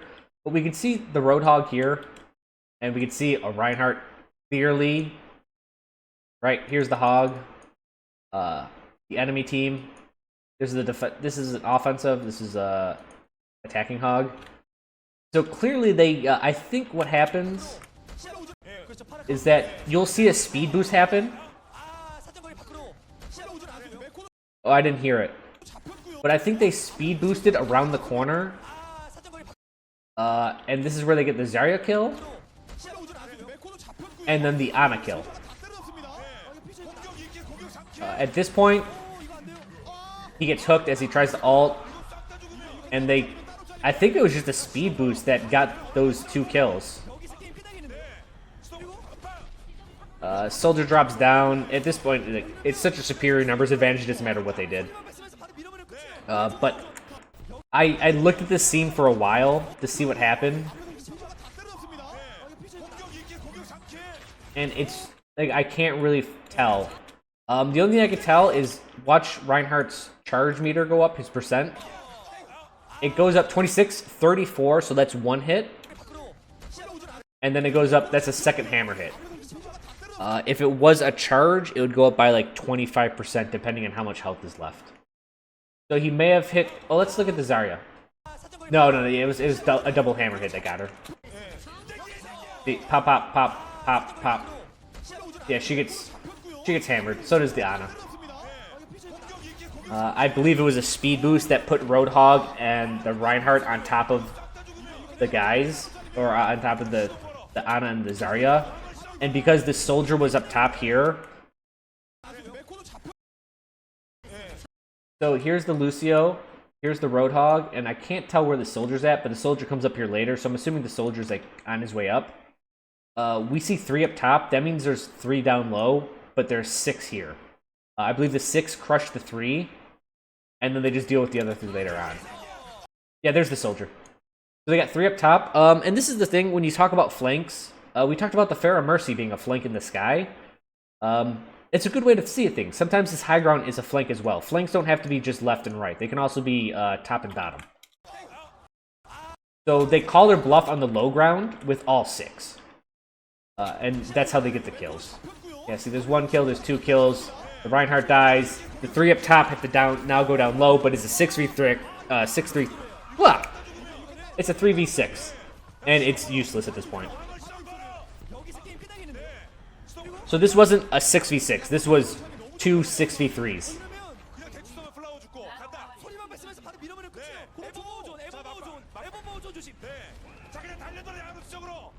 And now comes the scramble. And did you see that Pharah? This is really, really nice. Look what happens. Roadhog up top. Pharah is going up this way to probably go above, because whenever you get a Pharah on a choke point, you just want to stay above here at all costs. The Reinhardt is going this way, the Zarya is going this way. Like, the two are back here. Like, this is beautiful. They're covering all bases. Like, did you see this? The Roadhog came in here, killed the Tracer that was trying to be fancy. Someone was over here, I think a soldier. The Pharah immediately held the wall and is putting pressure on him, while the two tanks are in front and the two supports are back. Like, this is positioning 101. I don't care what happens here.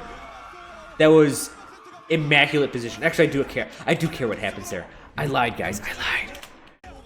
What makes this so nice is the Zarya ult, even if this wasn't a win, Zarya ult right here catches most of them, and because the Roadhog was defending a flank, he can also attack from that flank. So don't think of flanks as just a defense or an attack, it's both.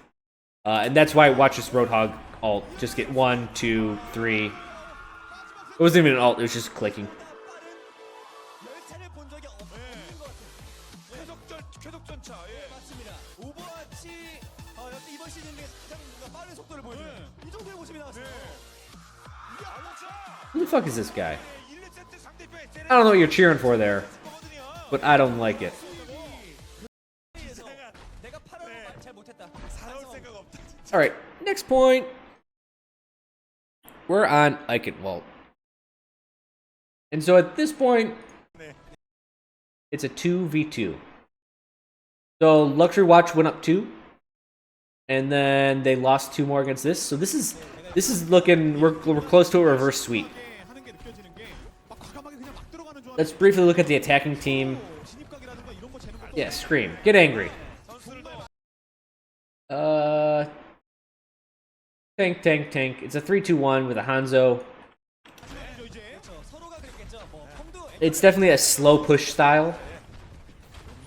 But it looks like they're trying to get a pick with the Hanzo and Zen. While the defense, it's lacking up, and they got a Torb, so they're lacking a support. So the healing is rough, but they got 4 tanks. 1, 2, 3, 4.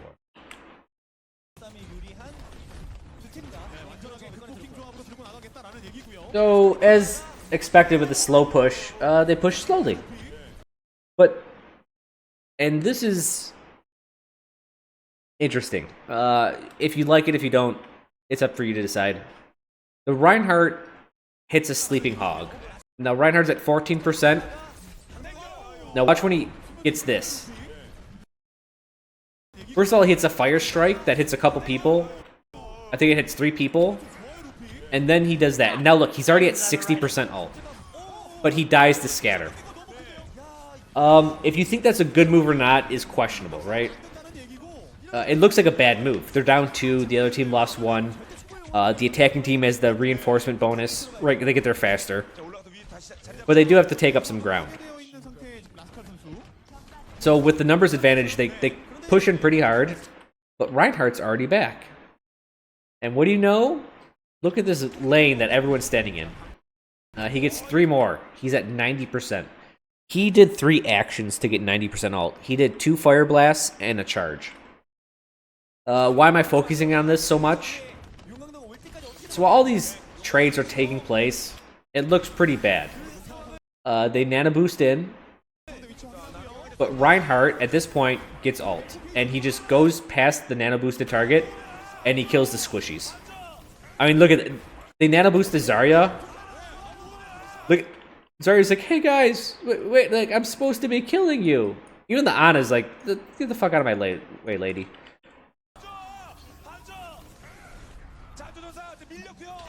Torb gets in on it.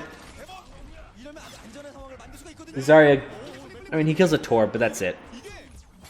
But because of, and this is what we've seen throughout this entire series, is that when someone gets nano-ulted, Ana-ulted, it gets nano-boosted, everyone just kind of ignores them and kills the rest of the team.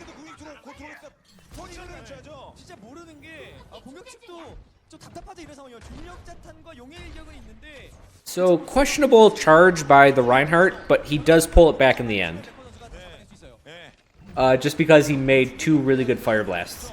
갬블은 공 들어왔습니다. 입장에서 좀 위기가 될 수 있는데 이걸 어쨌든 한번 막아내게 되면은 용광로와 함께 And now with Hanzo and Zarya, we know what we're expecting, right? I mean, 트롤 같은 것들이 잘 켜지는 거. 네. so they got 4 ults. Is that 99% on the Hog? No, it's 89. So close to 5. 없는다면 얘기가 달라지죠. Now, Zarya ult hits, and the Wombo hits. In between this, the Roadhog gets hooked and killed. So, they only get 2. The Hanzo only gets 2, but they lost 1 in the process.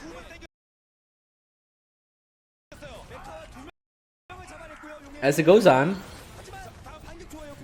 they get another pick. Reinhardt kills Reinhardt. And look at this. The Roadhog, this is good. This is just really good play. And I talked about this in my last review yesterday about always moving. The Hog gets the pick on the Roadhog here.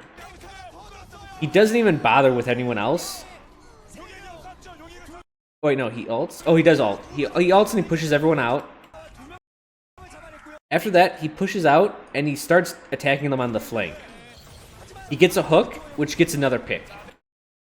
And then he runs away this way. And he comes out this way. And look, the Zarya does not expect him to be there. The Zarya has to back out. 조금 더 봐야 돼요. 와카와카 선수의 중력 자탄도 있고요. So they defend this point that looked really bad. If we look at it really quick, right, Diva gets demeched, or at least Diva takes a lot of points of damage. The Wombo combo. Roadhog tries to split people apart. Zenyatta ulted. It looked like they lost this for sure, but then all of a sudden it's like, oh, they get a pick. They get another? Like, they picked the other team. It should be a loss on the defensive part, but they hold it. What happened? It was this constant movement by the Roadhog. In, out, to attack, come around, goes back in. He picked one, came back out, Roadhog ulted everyone away, went back in, came back out, hooked the Hanzo that allowed someone else to kill him, ran around here, and then scared the Zarya out. It was this constant movement. Also, the Torb was ulting. He didn't have a turret up, but it was this constant movement by Roadhog that made him feel insecure on this front and this front. They're like, where's that Hog at? We don't have any tanks up, or we don't have any good bubble tanks right now because they had Zarya but no Reinhardt. It was rough. Because it looked like they should have lost that point for sure. If anything, it was that attack that really helped them. Diva ult clips Zarya somehow, and that kind of retreats this push.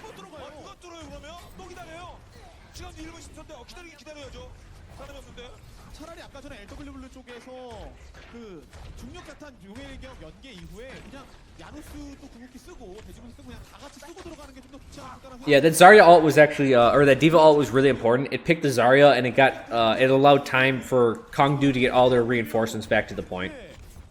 이거 중력 자탄 한번 최대한 경기를 길게 싸우면 뒤로 빠지다가 중력 자탄 그리고 대재앙 빨리 모아서 한 So here's yet another engagement. I mean, they're down to 40 seconds. It's looking pretty rough. 중력 자탄 갈아버리기를 시도할 것으로 보이거든요. Zarya ults. And look, here's a Reinhardt. I know it's bad quality, but Reinhardt's trying to get in with nanoboost. And he gets pushed away by the Hog. And the Hog ends his ult at the exact same time that Reinhardt passes by the tank. Oh, no, that was the other... Never mind. That Hog's... Sorry, that was the other enemy Hog. That was a defensive Hog that pulled that one in. So it looked pretty bad for attackers here. I believe that's all 6. The Reinhardt was going to come in and just whoop their ass. That didn't happen. They all get antied, but the Reinhardt gets pushed off to the side. The soldier gets pulled in. He gets killed, but with the Reinhardt and the Hog ult, it cleans everything up. What up, Mad Medic? How's it going? Will it be a full hold? It's up to this Torb. Torb v5. Torb v6. You can do it, Torb. Oh, no, he can't do it. It won't be a full hold. So, when I was watching the English stream, they called this a bad move. they said the Hog wasted the ult. But this was an incredibly smart move on Roadhog's part. What happened is that the offense was pushing through with like momentum, and they were Lucio speed boosted to try to get to the high ground. Now Roadhog got Zarya, but there were so many behind him that he needed to ult, and what this does is it stops them from taking the high ground. Because they wanted to kill these two and then take the high ground. That was the purpose of that rush. But they couldn't. It saved their lives, which preserved the high ground, which preserves the point. It can't be understated how important that was. 어디까지 가는지 봐야 돼 지금부터. 이번 타이밍에 LW 쪽에서 궁극기가 또 많이 보유되고 있는 상황이라서 네. 전술도 정도 활성화 이제 준비되고요. 내려가기도 쉽지 않아요 판테라 입장에서. 근데 궁 빼러 가는 싸움은 무조건 해줘야 됩니다. So now it's, I mean, they're at a disadvantage. They don't have the high ground because of that defensive play. Soldier gets picked. 이거 루나라 선수랑 플라워 선수가 뒤로 돌아. And then all hell breaks loose. The attackers use, and this is what I love about Reinhardt. The more and more I review pro plays, the more I see Reinhardt as used as a counter initiation tool. It's so superior. That's, I think, how it should always be used. With Zarya ults, Ana ults, the Reinhardt starts doing damage and then gets immediately counter Reinhardt ulted. It kind of breaks up any damage that Reinhardt was going to do, and it preserved everyone's life that was in that ult. Also the nice nanoboost, or the Ana grenade.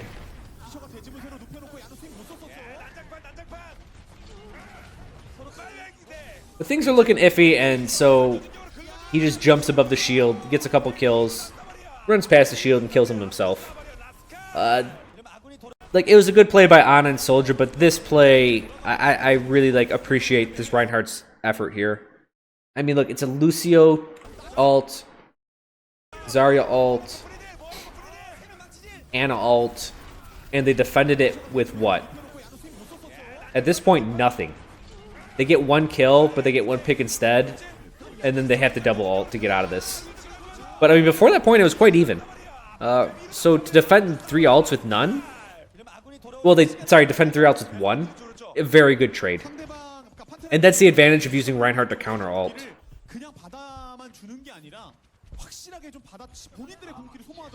Do English commentators need to step up their game? Fuck yes.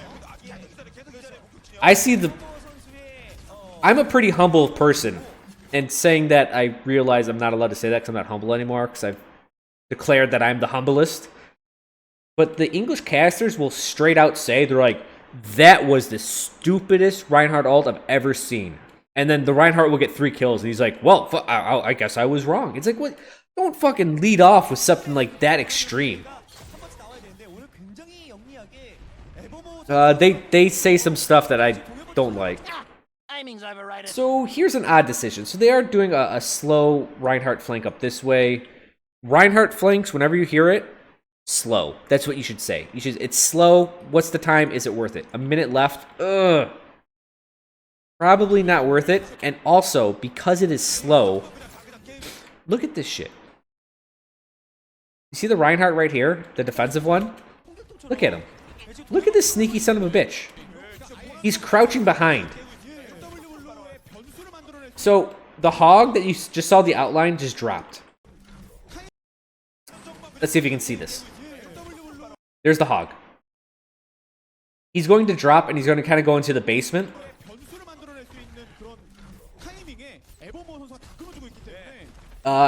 Also, because Reinhardt flanks are so slow, the enemy team they can do whatever they want. So the Reinhardt's like, alright, you guys want to flank? Well, fuck you, I'm going to flank too. And now the Reinhardt is on the payload. At the same time, everyone that was on the high ground just ran away. Like, it could be your objective to take the high ground, and this is how you're going to do it, by bullying off the high ground. But it costed you like 20 seconds. I mean, it was 10 seconds just to walk up the stairway, but to get to this point was 10. And what happens is this Soldier takes a bit of damage while he's ulting on nothing, and he just eats a rocket out of nowhere. At the same time, look, the Reinhardt is still on point, so they're not pushing it, and the Roadhog's back here. Everyone that jumped off the high ground, Lucio gets hooked immediately, because he jumped off the high ground. D.Va gets killed, everyone gets killed, no ults are expended, everyone just dies. Once this happened right here, it was bad news bears. They try to jump on the point, but the defense, or the offense, or the defense, I'm sorry, correct, is completely prepared for this.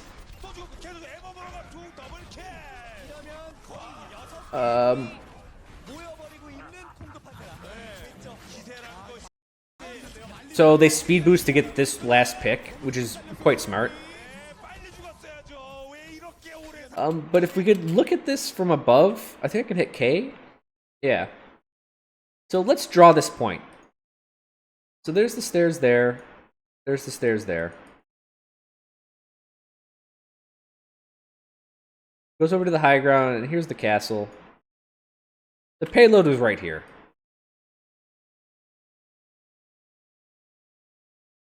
This is where the soldier got picked off at. We'll call the soldier red, or the attacking team red. The defense, the Reinhardt stayed here. The Hog was hiding in the basement here. As these guys pushed over, Blue fled this way. What happens is once the soldier was lost, especially when he's ulting, there's only like 40 seconds left. They have to get on the point. So as Red can't find any kills, they have to drop down. They drop down here. Lucio dropped down this way. And I think they all dropped down here. The D.Va thrusted this way. That's where she encountered the soldier and everyone else. The Lucio here got hooked from behind and killed. The Reinhardt just stayed strong here. So as you see, everyone is here. Look, the soldier got picked. Second death happened here. So this is a 4v6. Not only is it a 4v6, but they're surrounded. It was really clever play on KongDoo's part to, as they give up the high ground, just be like, all right, fuck it, then we're just gonna hold the low ground. Like, we're gonna make you come to us because you have to push this payload. It was smart. I really liked it. So we'll watch it one more time. There's the Reinhardt just being like, hey, fuck you guys, look where I'm at. What am I doing here? I don't know, but you don't know either. They're like, all right, well, we're gonna take the high ground, and they kind of get a lucky pick here, right? And as the Hog, yeah, see, the Hog's falling this way. That's where the Lucio gets picked. He then one-shots the Ana after the hook. D.Va gets killed. The Roadhog that was trying to flank slowly just gets killed here.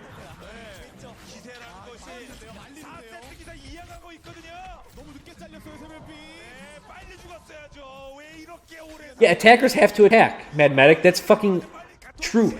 And every time I say it, I sound like an idiot, but it's such a true. And this is fucking... What did I tell you? KongDoo every fucking time doing something sneaky. Sneaky Sneaky stuff works every now and then. But as soon as you start depending on it, you're fucked. But it works. Oh, Koreans are going crazy. Oh, I didn't get killed. Oh. Listen to the girls in the background. Sneaky stuff gets you snuffed. That is true. Sneaky stuff works out every once in a while. Again, I will say this is the winner's bracket match of KongDoo versus LuxuryWatch. There was a rematch 2 days ago in the lower bracket. So loser, like whoever loses is gone out of the tournament.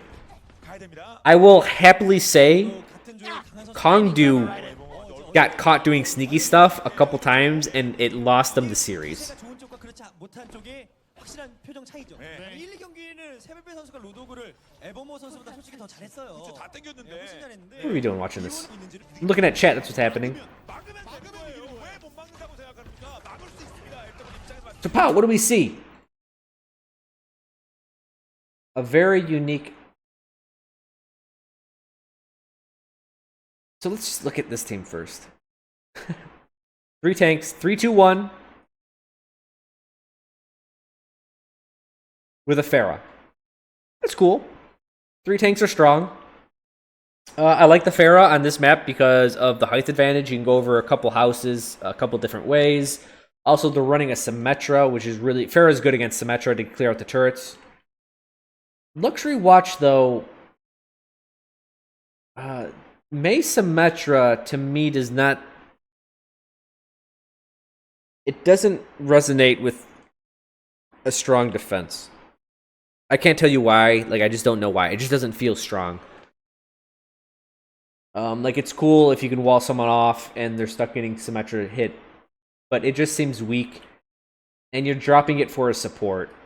Like, maybe if you had 2 supports, like 2 healers and a Mei, that's one thing. But they're running 2 tanks, a DPS, Mei, which is like something DPS Mei, yeah, and then 2 supports, but 1's healer. This combo just feels awkward to me. So Pharah does what she does, right? Goes around the outside. Mei, this is Mei's one job. I see Mei as a valve. Timing's overrated. When people push through a choke point, let's say this is a choke point. There's this little side room. That's a terrible point. It looks like this. Here's the archway. There's the wall. The point of Mei is to act as a valve. And what you want to do is you want to wall this off and stick as many people as you think you can kill on this side. So what Mei lacks for in damage allows you to fight less people at a certain time so that less damage doesn't matter. Your team does less damage, but there's only 2 people here, let's say. Now that's not too greedy. Now what happens if you choose to let 3 people go? Well, that's good if you can kill them, right? You get more ultimate percent for your team. Same thing can be said for 4. Even up to 5, right? You can't... There's no point of wall if there's 6. But if you can kill 5 and that you know that 6th person is what's stopping you, then this is the greediest thing Mei can do. Right? It's up to her, though, to say how many people you can take. And so if you say 3, well, okay, that's cool. We can kill 3 people. We may do less damage because we're running a Mei and a Symmetra, but we make up for it because we're only attacking half the team. Right? Mei's this valve. Mei wasn't a good valve. This didn't hit. It was a leaky valve. As you can see, everyone makes it through. She has to immediately ice cube. This is another cutesy play. Watch this. This misses, and they speed boost in. What does Reinhardt do? Oh, this is such a good fucking play. With the speed boost, literally the Reinhardt runs around here and then charges the other Reinhardt against the wall. Negating the Mei, getting the soldier in the back, and killing the Reinhardt essentially at the exact same time. With the soldier gone, with the Reinhardt gone, all they have is an Ana to really attack this Pharah. Like, she has free reign at this point. And so what happens? Well, the Symmetra dies. Mei has one choice, which is, like, attack and die.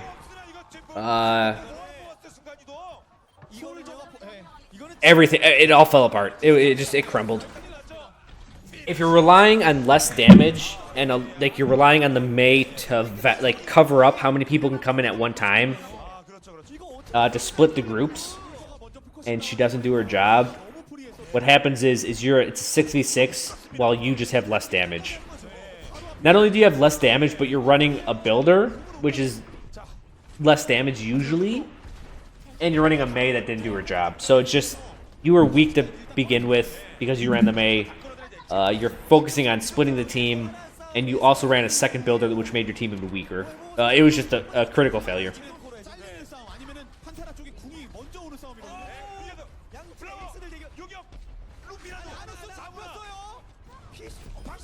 So, they push through.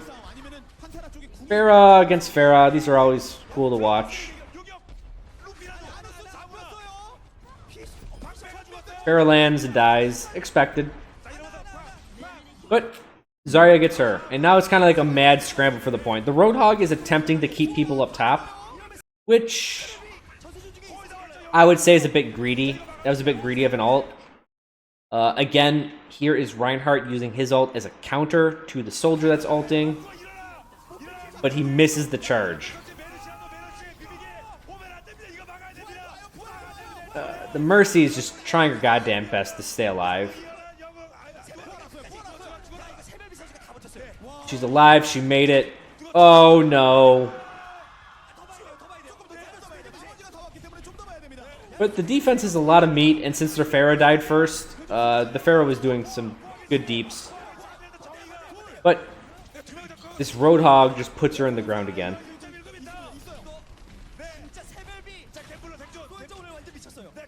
There's very little tactics going on at this point, just because of how mad of a scramble it is.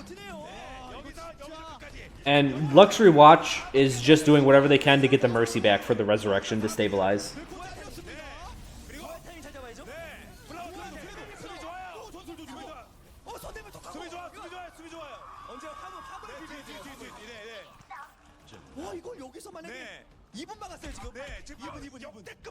So they kind of stabilize.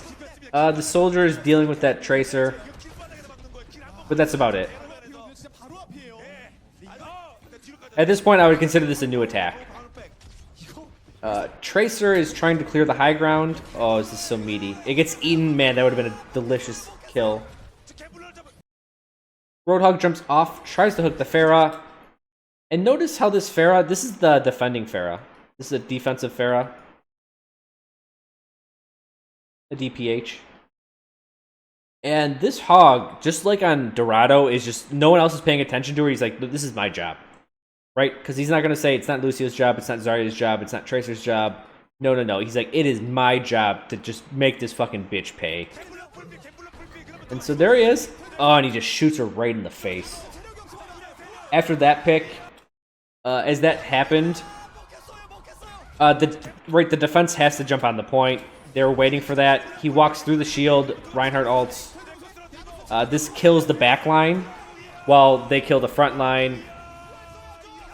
Mercy ult. Oh, Mercy. What happens here? Mercy ults. But let's see what happens. Blue. Blue. Hog's over here.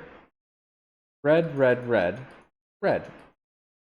The Ana is kind of hidden. Lucio's kind of hidden, right? He's right along this wall. She's right along this wall. And what happens? Hog ult. Hog ult destroys the Mercy, right? And this is the same thing I've been echoing all series. All the enemies are in front. The Mercy was right here, and the Soldier was right here. And the Hog just has to look one way with his ult. In fact, everyone just has to look one way with them. Not only that, but because they switched positions. Here, if Roadhog ulted, everyone could run this way. There would be an escape. There is no escape. There's just a wall.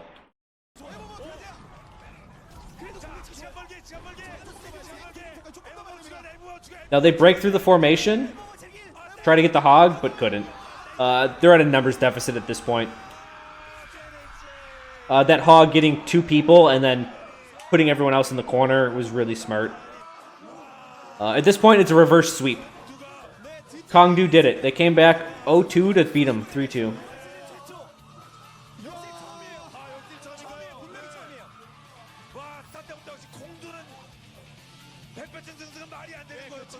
That funneling with the Hog ult, yeah, it was key. Now, as sad as these guys are, man, they get the revenge. Aww.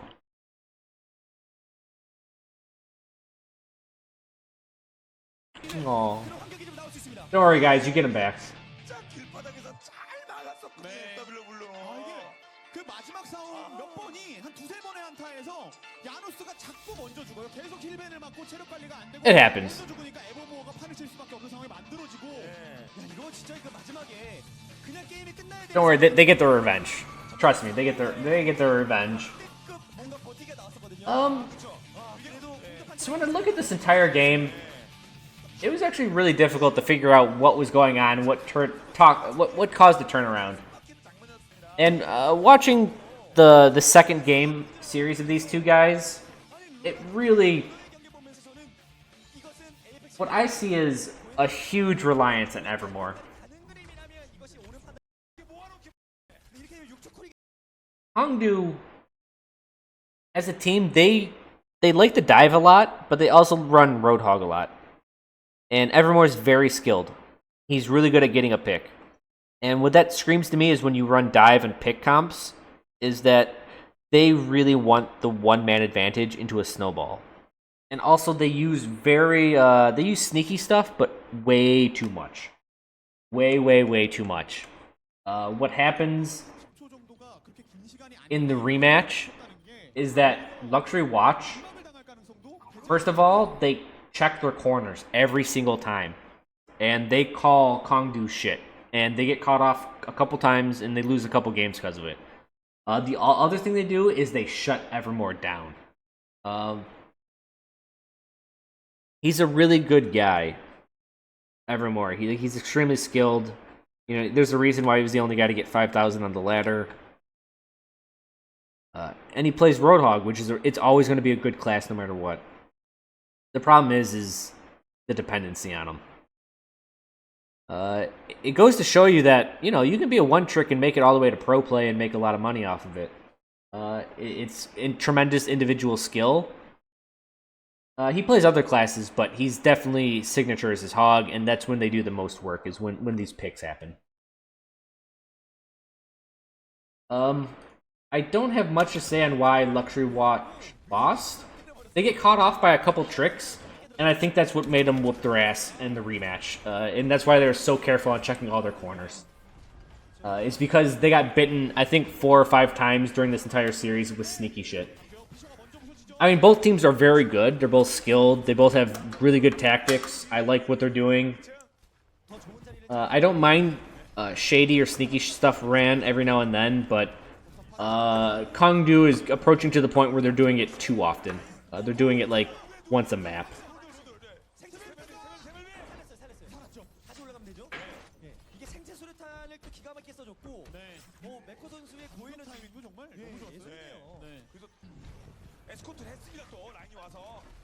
Yeah.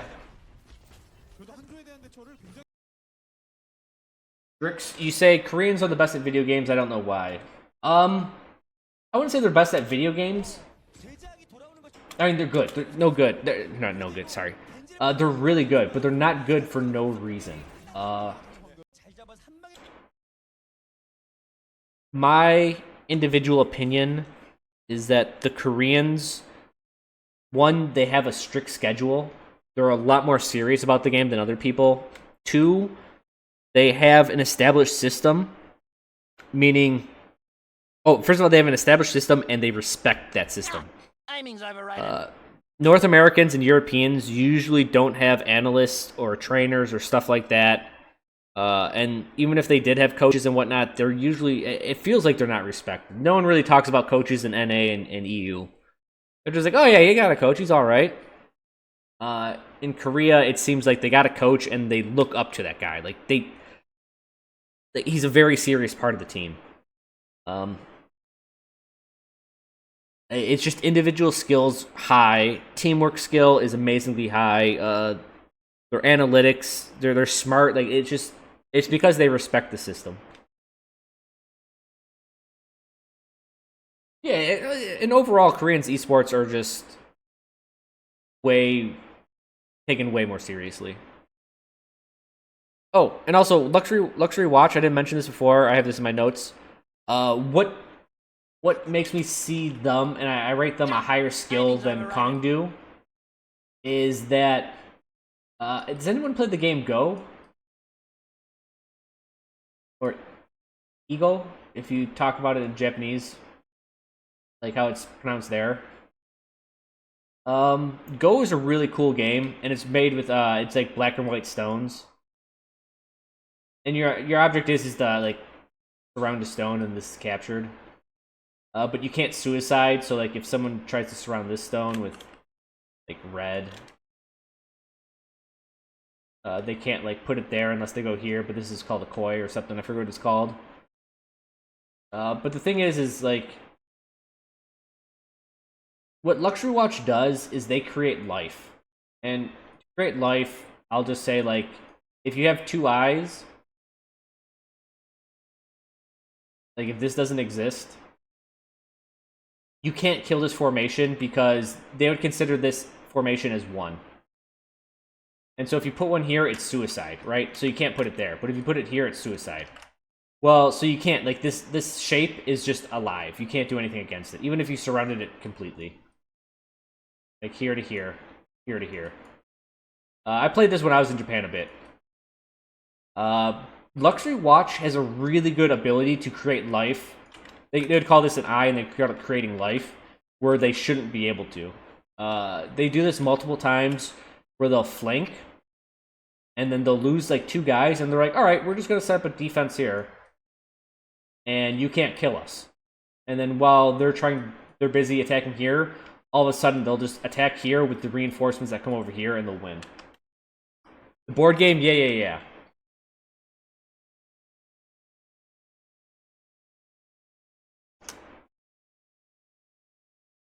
It's normally known as Go game. Yeah. This game's fun as hell. I went up against what was he? They call him it's essentially a first degree black belt, a first dan in Japan. I almost beat him once. I was super stoked. This game's very, very fun. I love watching this. So like this structure right here is alive. All these black pieces. Well, technically it would all be out here and up to here, because they can't fill in all of these pieces at the same time because there's 2 eyes. I'd have to talk. It's a territorial-based game. It's all about area denial. It's about everything I talk about. It's funny because I'm like, oh yeah, positioning is important because of area denial and information logistics. Like, this entire game is all about area denial and attacking through shapes.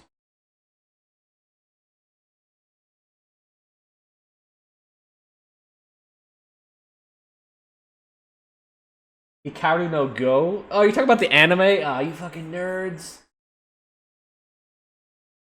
It looks like Othello. It does. But it's a really cool game, and it's all about attacking by shape and strategy. This is how I know it. Playing games like this. Shit gets complicated. My genius is finally recognized. Who did that? Horny for Hylians. Hylians? Is that like from Hyrule? Like, you're into Link and Zelda and that stuff? Like, is that who you're horny for? Zelda's a babe.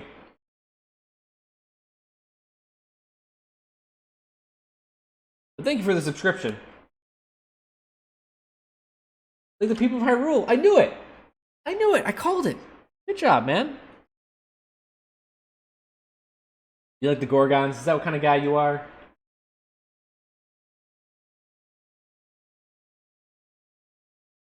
Link is beautiful. Yeah, he's a pretty guy. Fuck him. Whatever. But yeah, so Go. That's how I see LuxuryWatch. They have a very, they're very adept. They do it multiple times. They do it on Nambani. They do it on... The Nambani attack was insane. This is one of the best maneuvers I've seen in any game. Where is it at?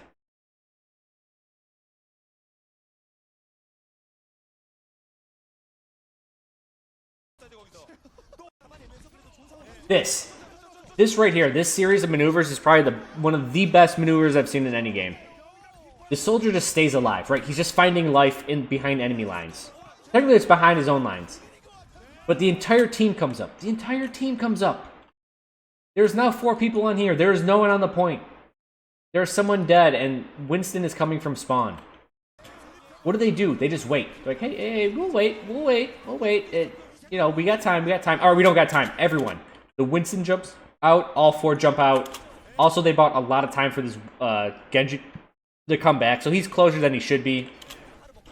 Winston cuts the battle in half. Half the people there, half the people there. The number advantage over here, the 4 that came out, let's start focusing people down. Like, man, that was well done. The Winston, he gets out as soon as he's hurt. The bubble drops. Now the Genji comes back in. Like, it's good. Soldiers ulting on top. Do you hear that Korean? Oh, man, what a fucking guy. Hold on, I want to hear that sound effect again. 이거 거기다 찼네. 머시의 분노까지 쓰는 거라는 네, 던져주고 왔어. Yeah, that guy's fucking dope. I want to meet him.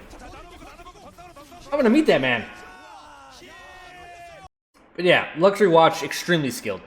I am far, even though they got reverse sweeped, I am far more impressed by their play in this game than KongDoo or KongDoo.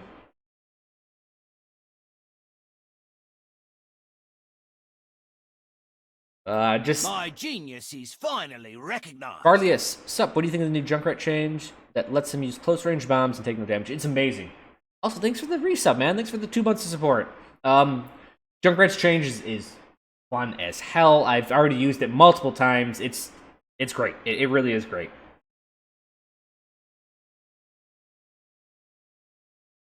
These Korean commentators really get into it. I prefer the Korean commentators as to the Americans. I think the Americans are first of all, they're lacking in just spirit, and they're just lacking in commentary value. They talk very boldly. They say some things that are just come across arrogant or just not knowing the game. I just don't like it. Whoa! What the fuck? Helicon Omega. What the shit? He ties Bird Manta Ray for 100,000. No, 10,000. Sorry, not 100,000 bits. That would have been massive. 10,000 bits. Are you even my sub, dude? You're not even fucking subbed. But you dropped in with the $100 donation. Whoa! That's for all the bits, man. Fucking hey, thanks for the $100, dude. That means so much. What do bits do? It's just cash. It's cash money. Cold hard cash. The guy just gave me $100. Thank you so much. That means a lot to me.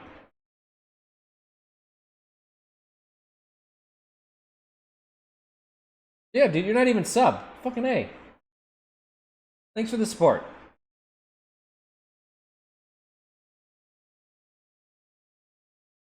Yeah, man, if you like these reviews, you said great review, you like it, you see more in the future, I'll be doing more in the future. There's already 4 others online. Yeah.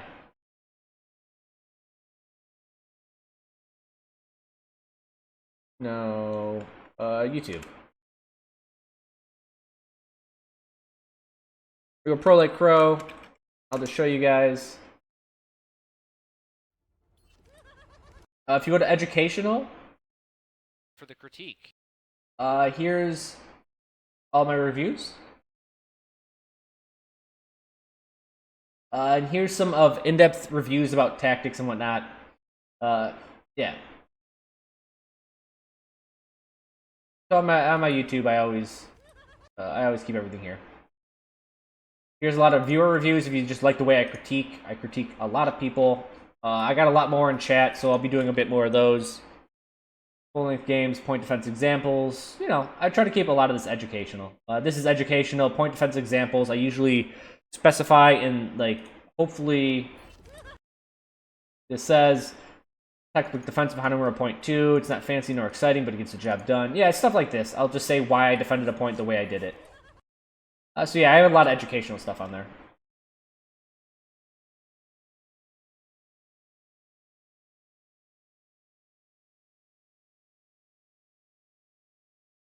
But yeah, that's it. Like, I hope everyone got something out of the review. It was a really good game. I enjoyed reviewing it.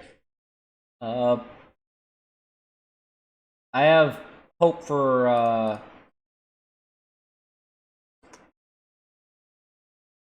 LuxuryWatch. So for people that want to know I reviewed, yeah, so this is the game I just reviewed. KongDoo versus LuxuryWatch. They got knocked down to the lower bracket. They replayed. KongDoo got their ass kicked. I really want to see both of these, and I want to see the grand finals. I may review all of these, and the thing is that this happens in a day and 2 hours. This one happens Timing's overrated. in 5 days, 1 hour. So I got time between them, and this will probably happen a week after that. Also, my chat's disconnected. I'm sorry, I can't see anything anyone is typing right now. I apologize.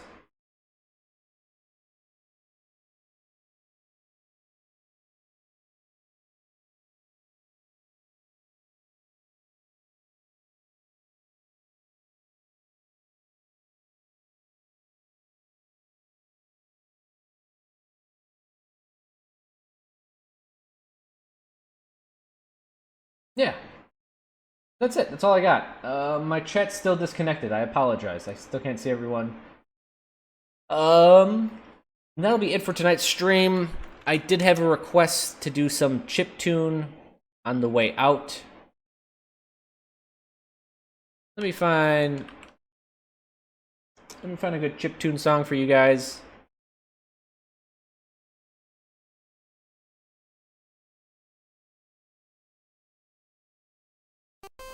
Oh, oh, that one's good. Hold on, what was the other one? Oh, this one's good. This one's funky. Hold on, I gotta refresh chat. For some reason, it's not connecting.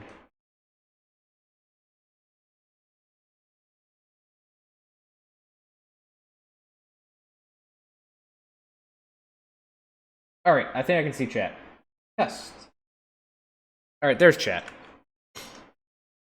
So that's it for tonight, guys. Thanks everyone for stopping by. Thanks everyone for doing everything. Thanks for the response to my test. Hello, Space Dad. Yeah, thanks everyone for joining me. Thanks for the $100, 10,000 bits, man. That's fucking dope. I will be doing plenty more of these. Thanks for the support. I will keep on doing it until I don't know, until I don't want to. Even if no one watches it, I'll just be like, fuck you guys. I'll do this by myself. I plan on checking out the Carbon tournament this weekend. I'll probably watch it. Honestly, the NA teams have just been lacking. But I'll check it out. I mean, they're still capable of good play, so I'll see. The Carbon series is this weekend. Is it the finals? Oh yeah, someone wanted me to watch Selfless versus Rogue in the Alienware Monthly. I'll have to look at that. I'll check out the Carbon series. When do I stream? I normally stream, holy fuck, it's almost 6 hours ago. It would be like 6 hours ago to about 3 hours ago is when I normally stream. These reviews take a long time, so this happens. That's the weekend, the 25th. Okay, I'll definitely watch it. But I will be uploading this to YouTube, so I will leave you with chiptune mix number 4. Is everyone ready for some funk?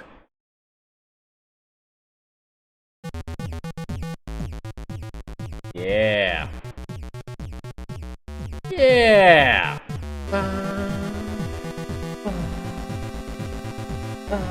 Check it out. I can actually draw on this.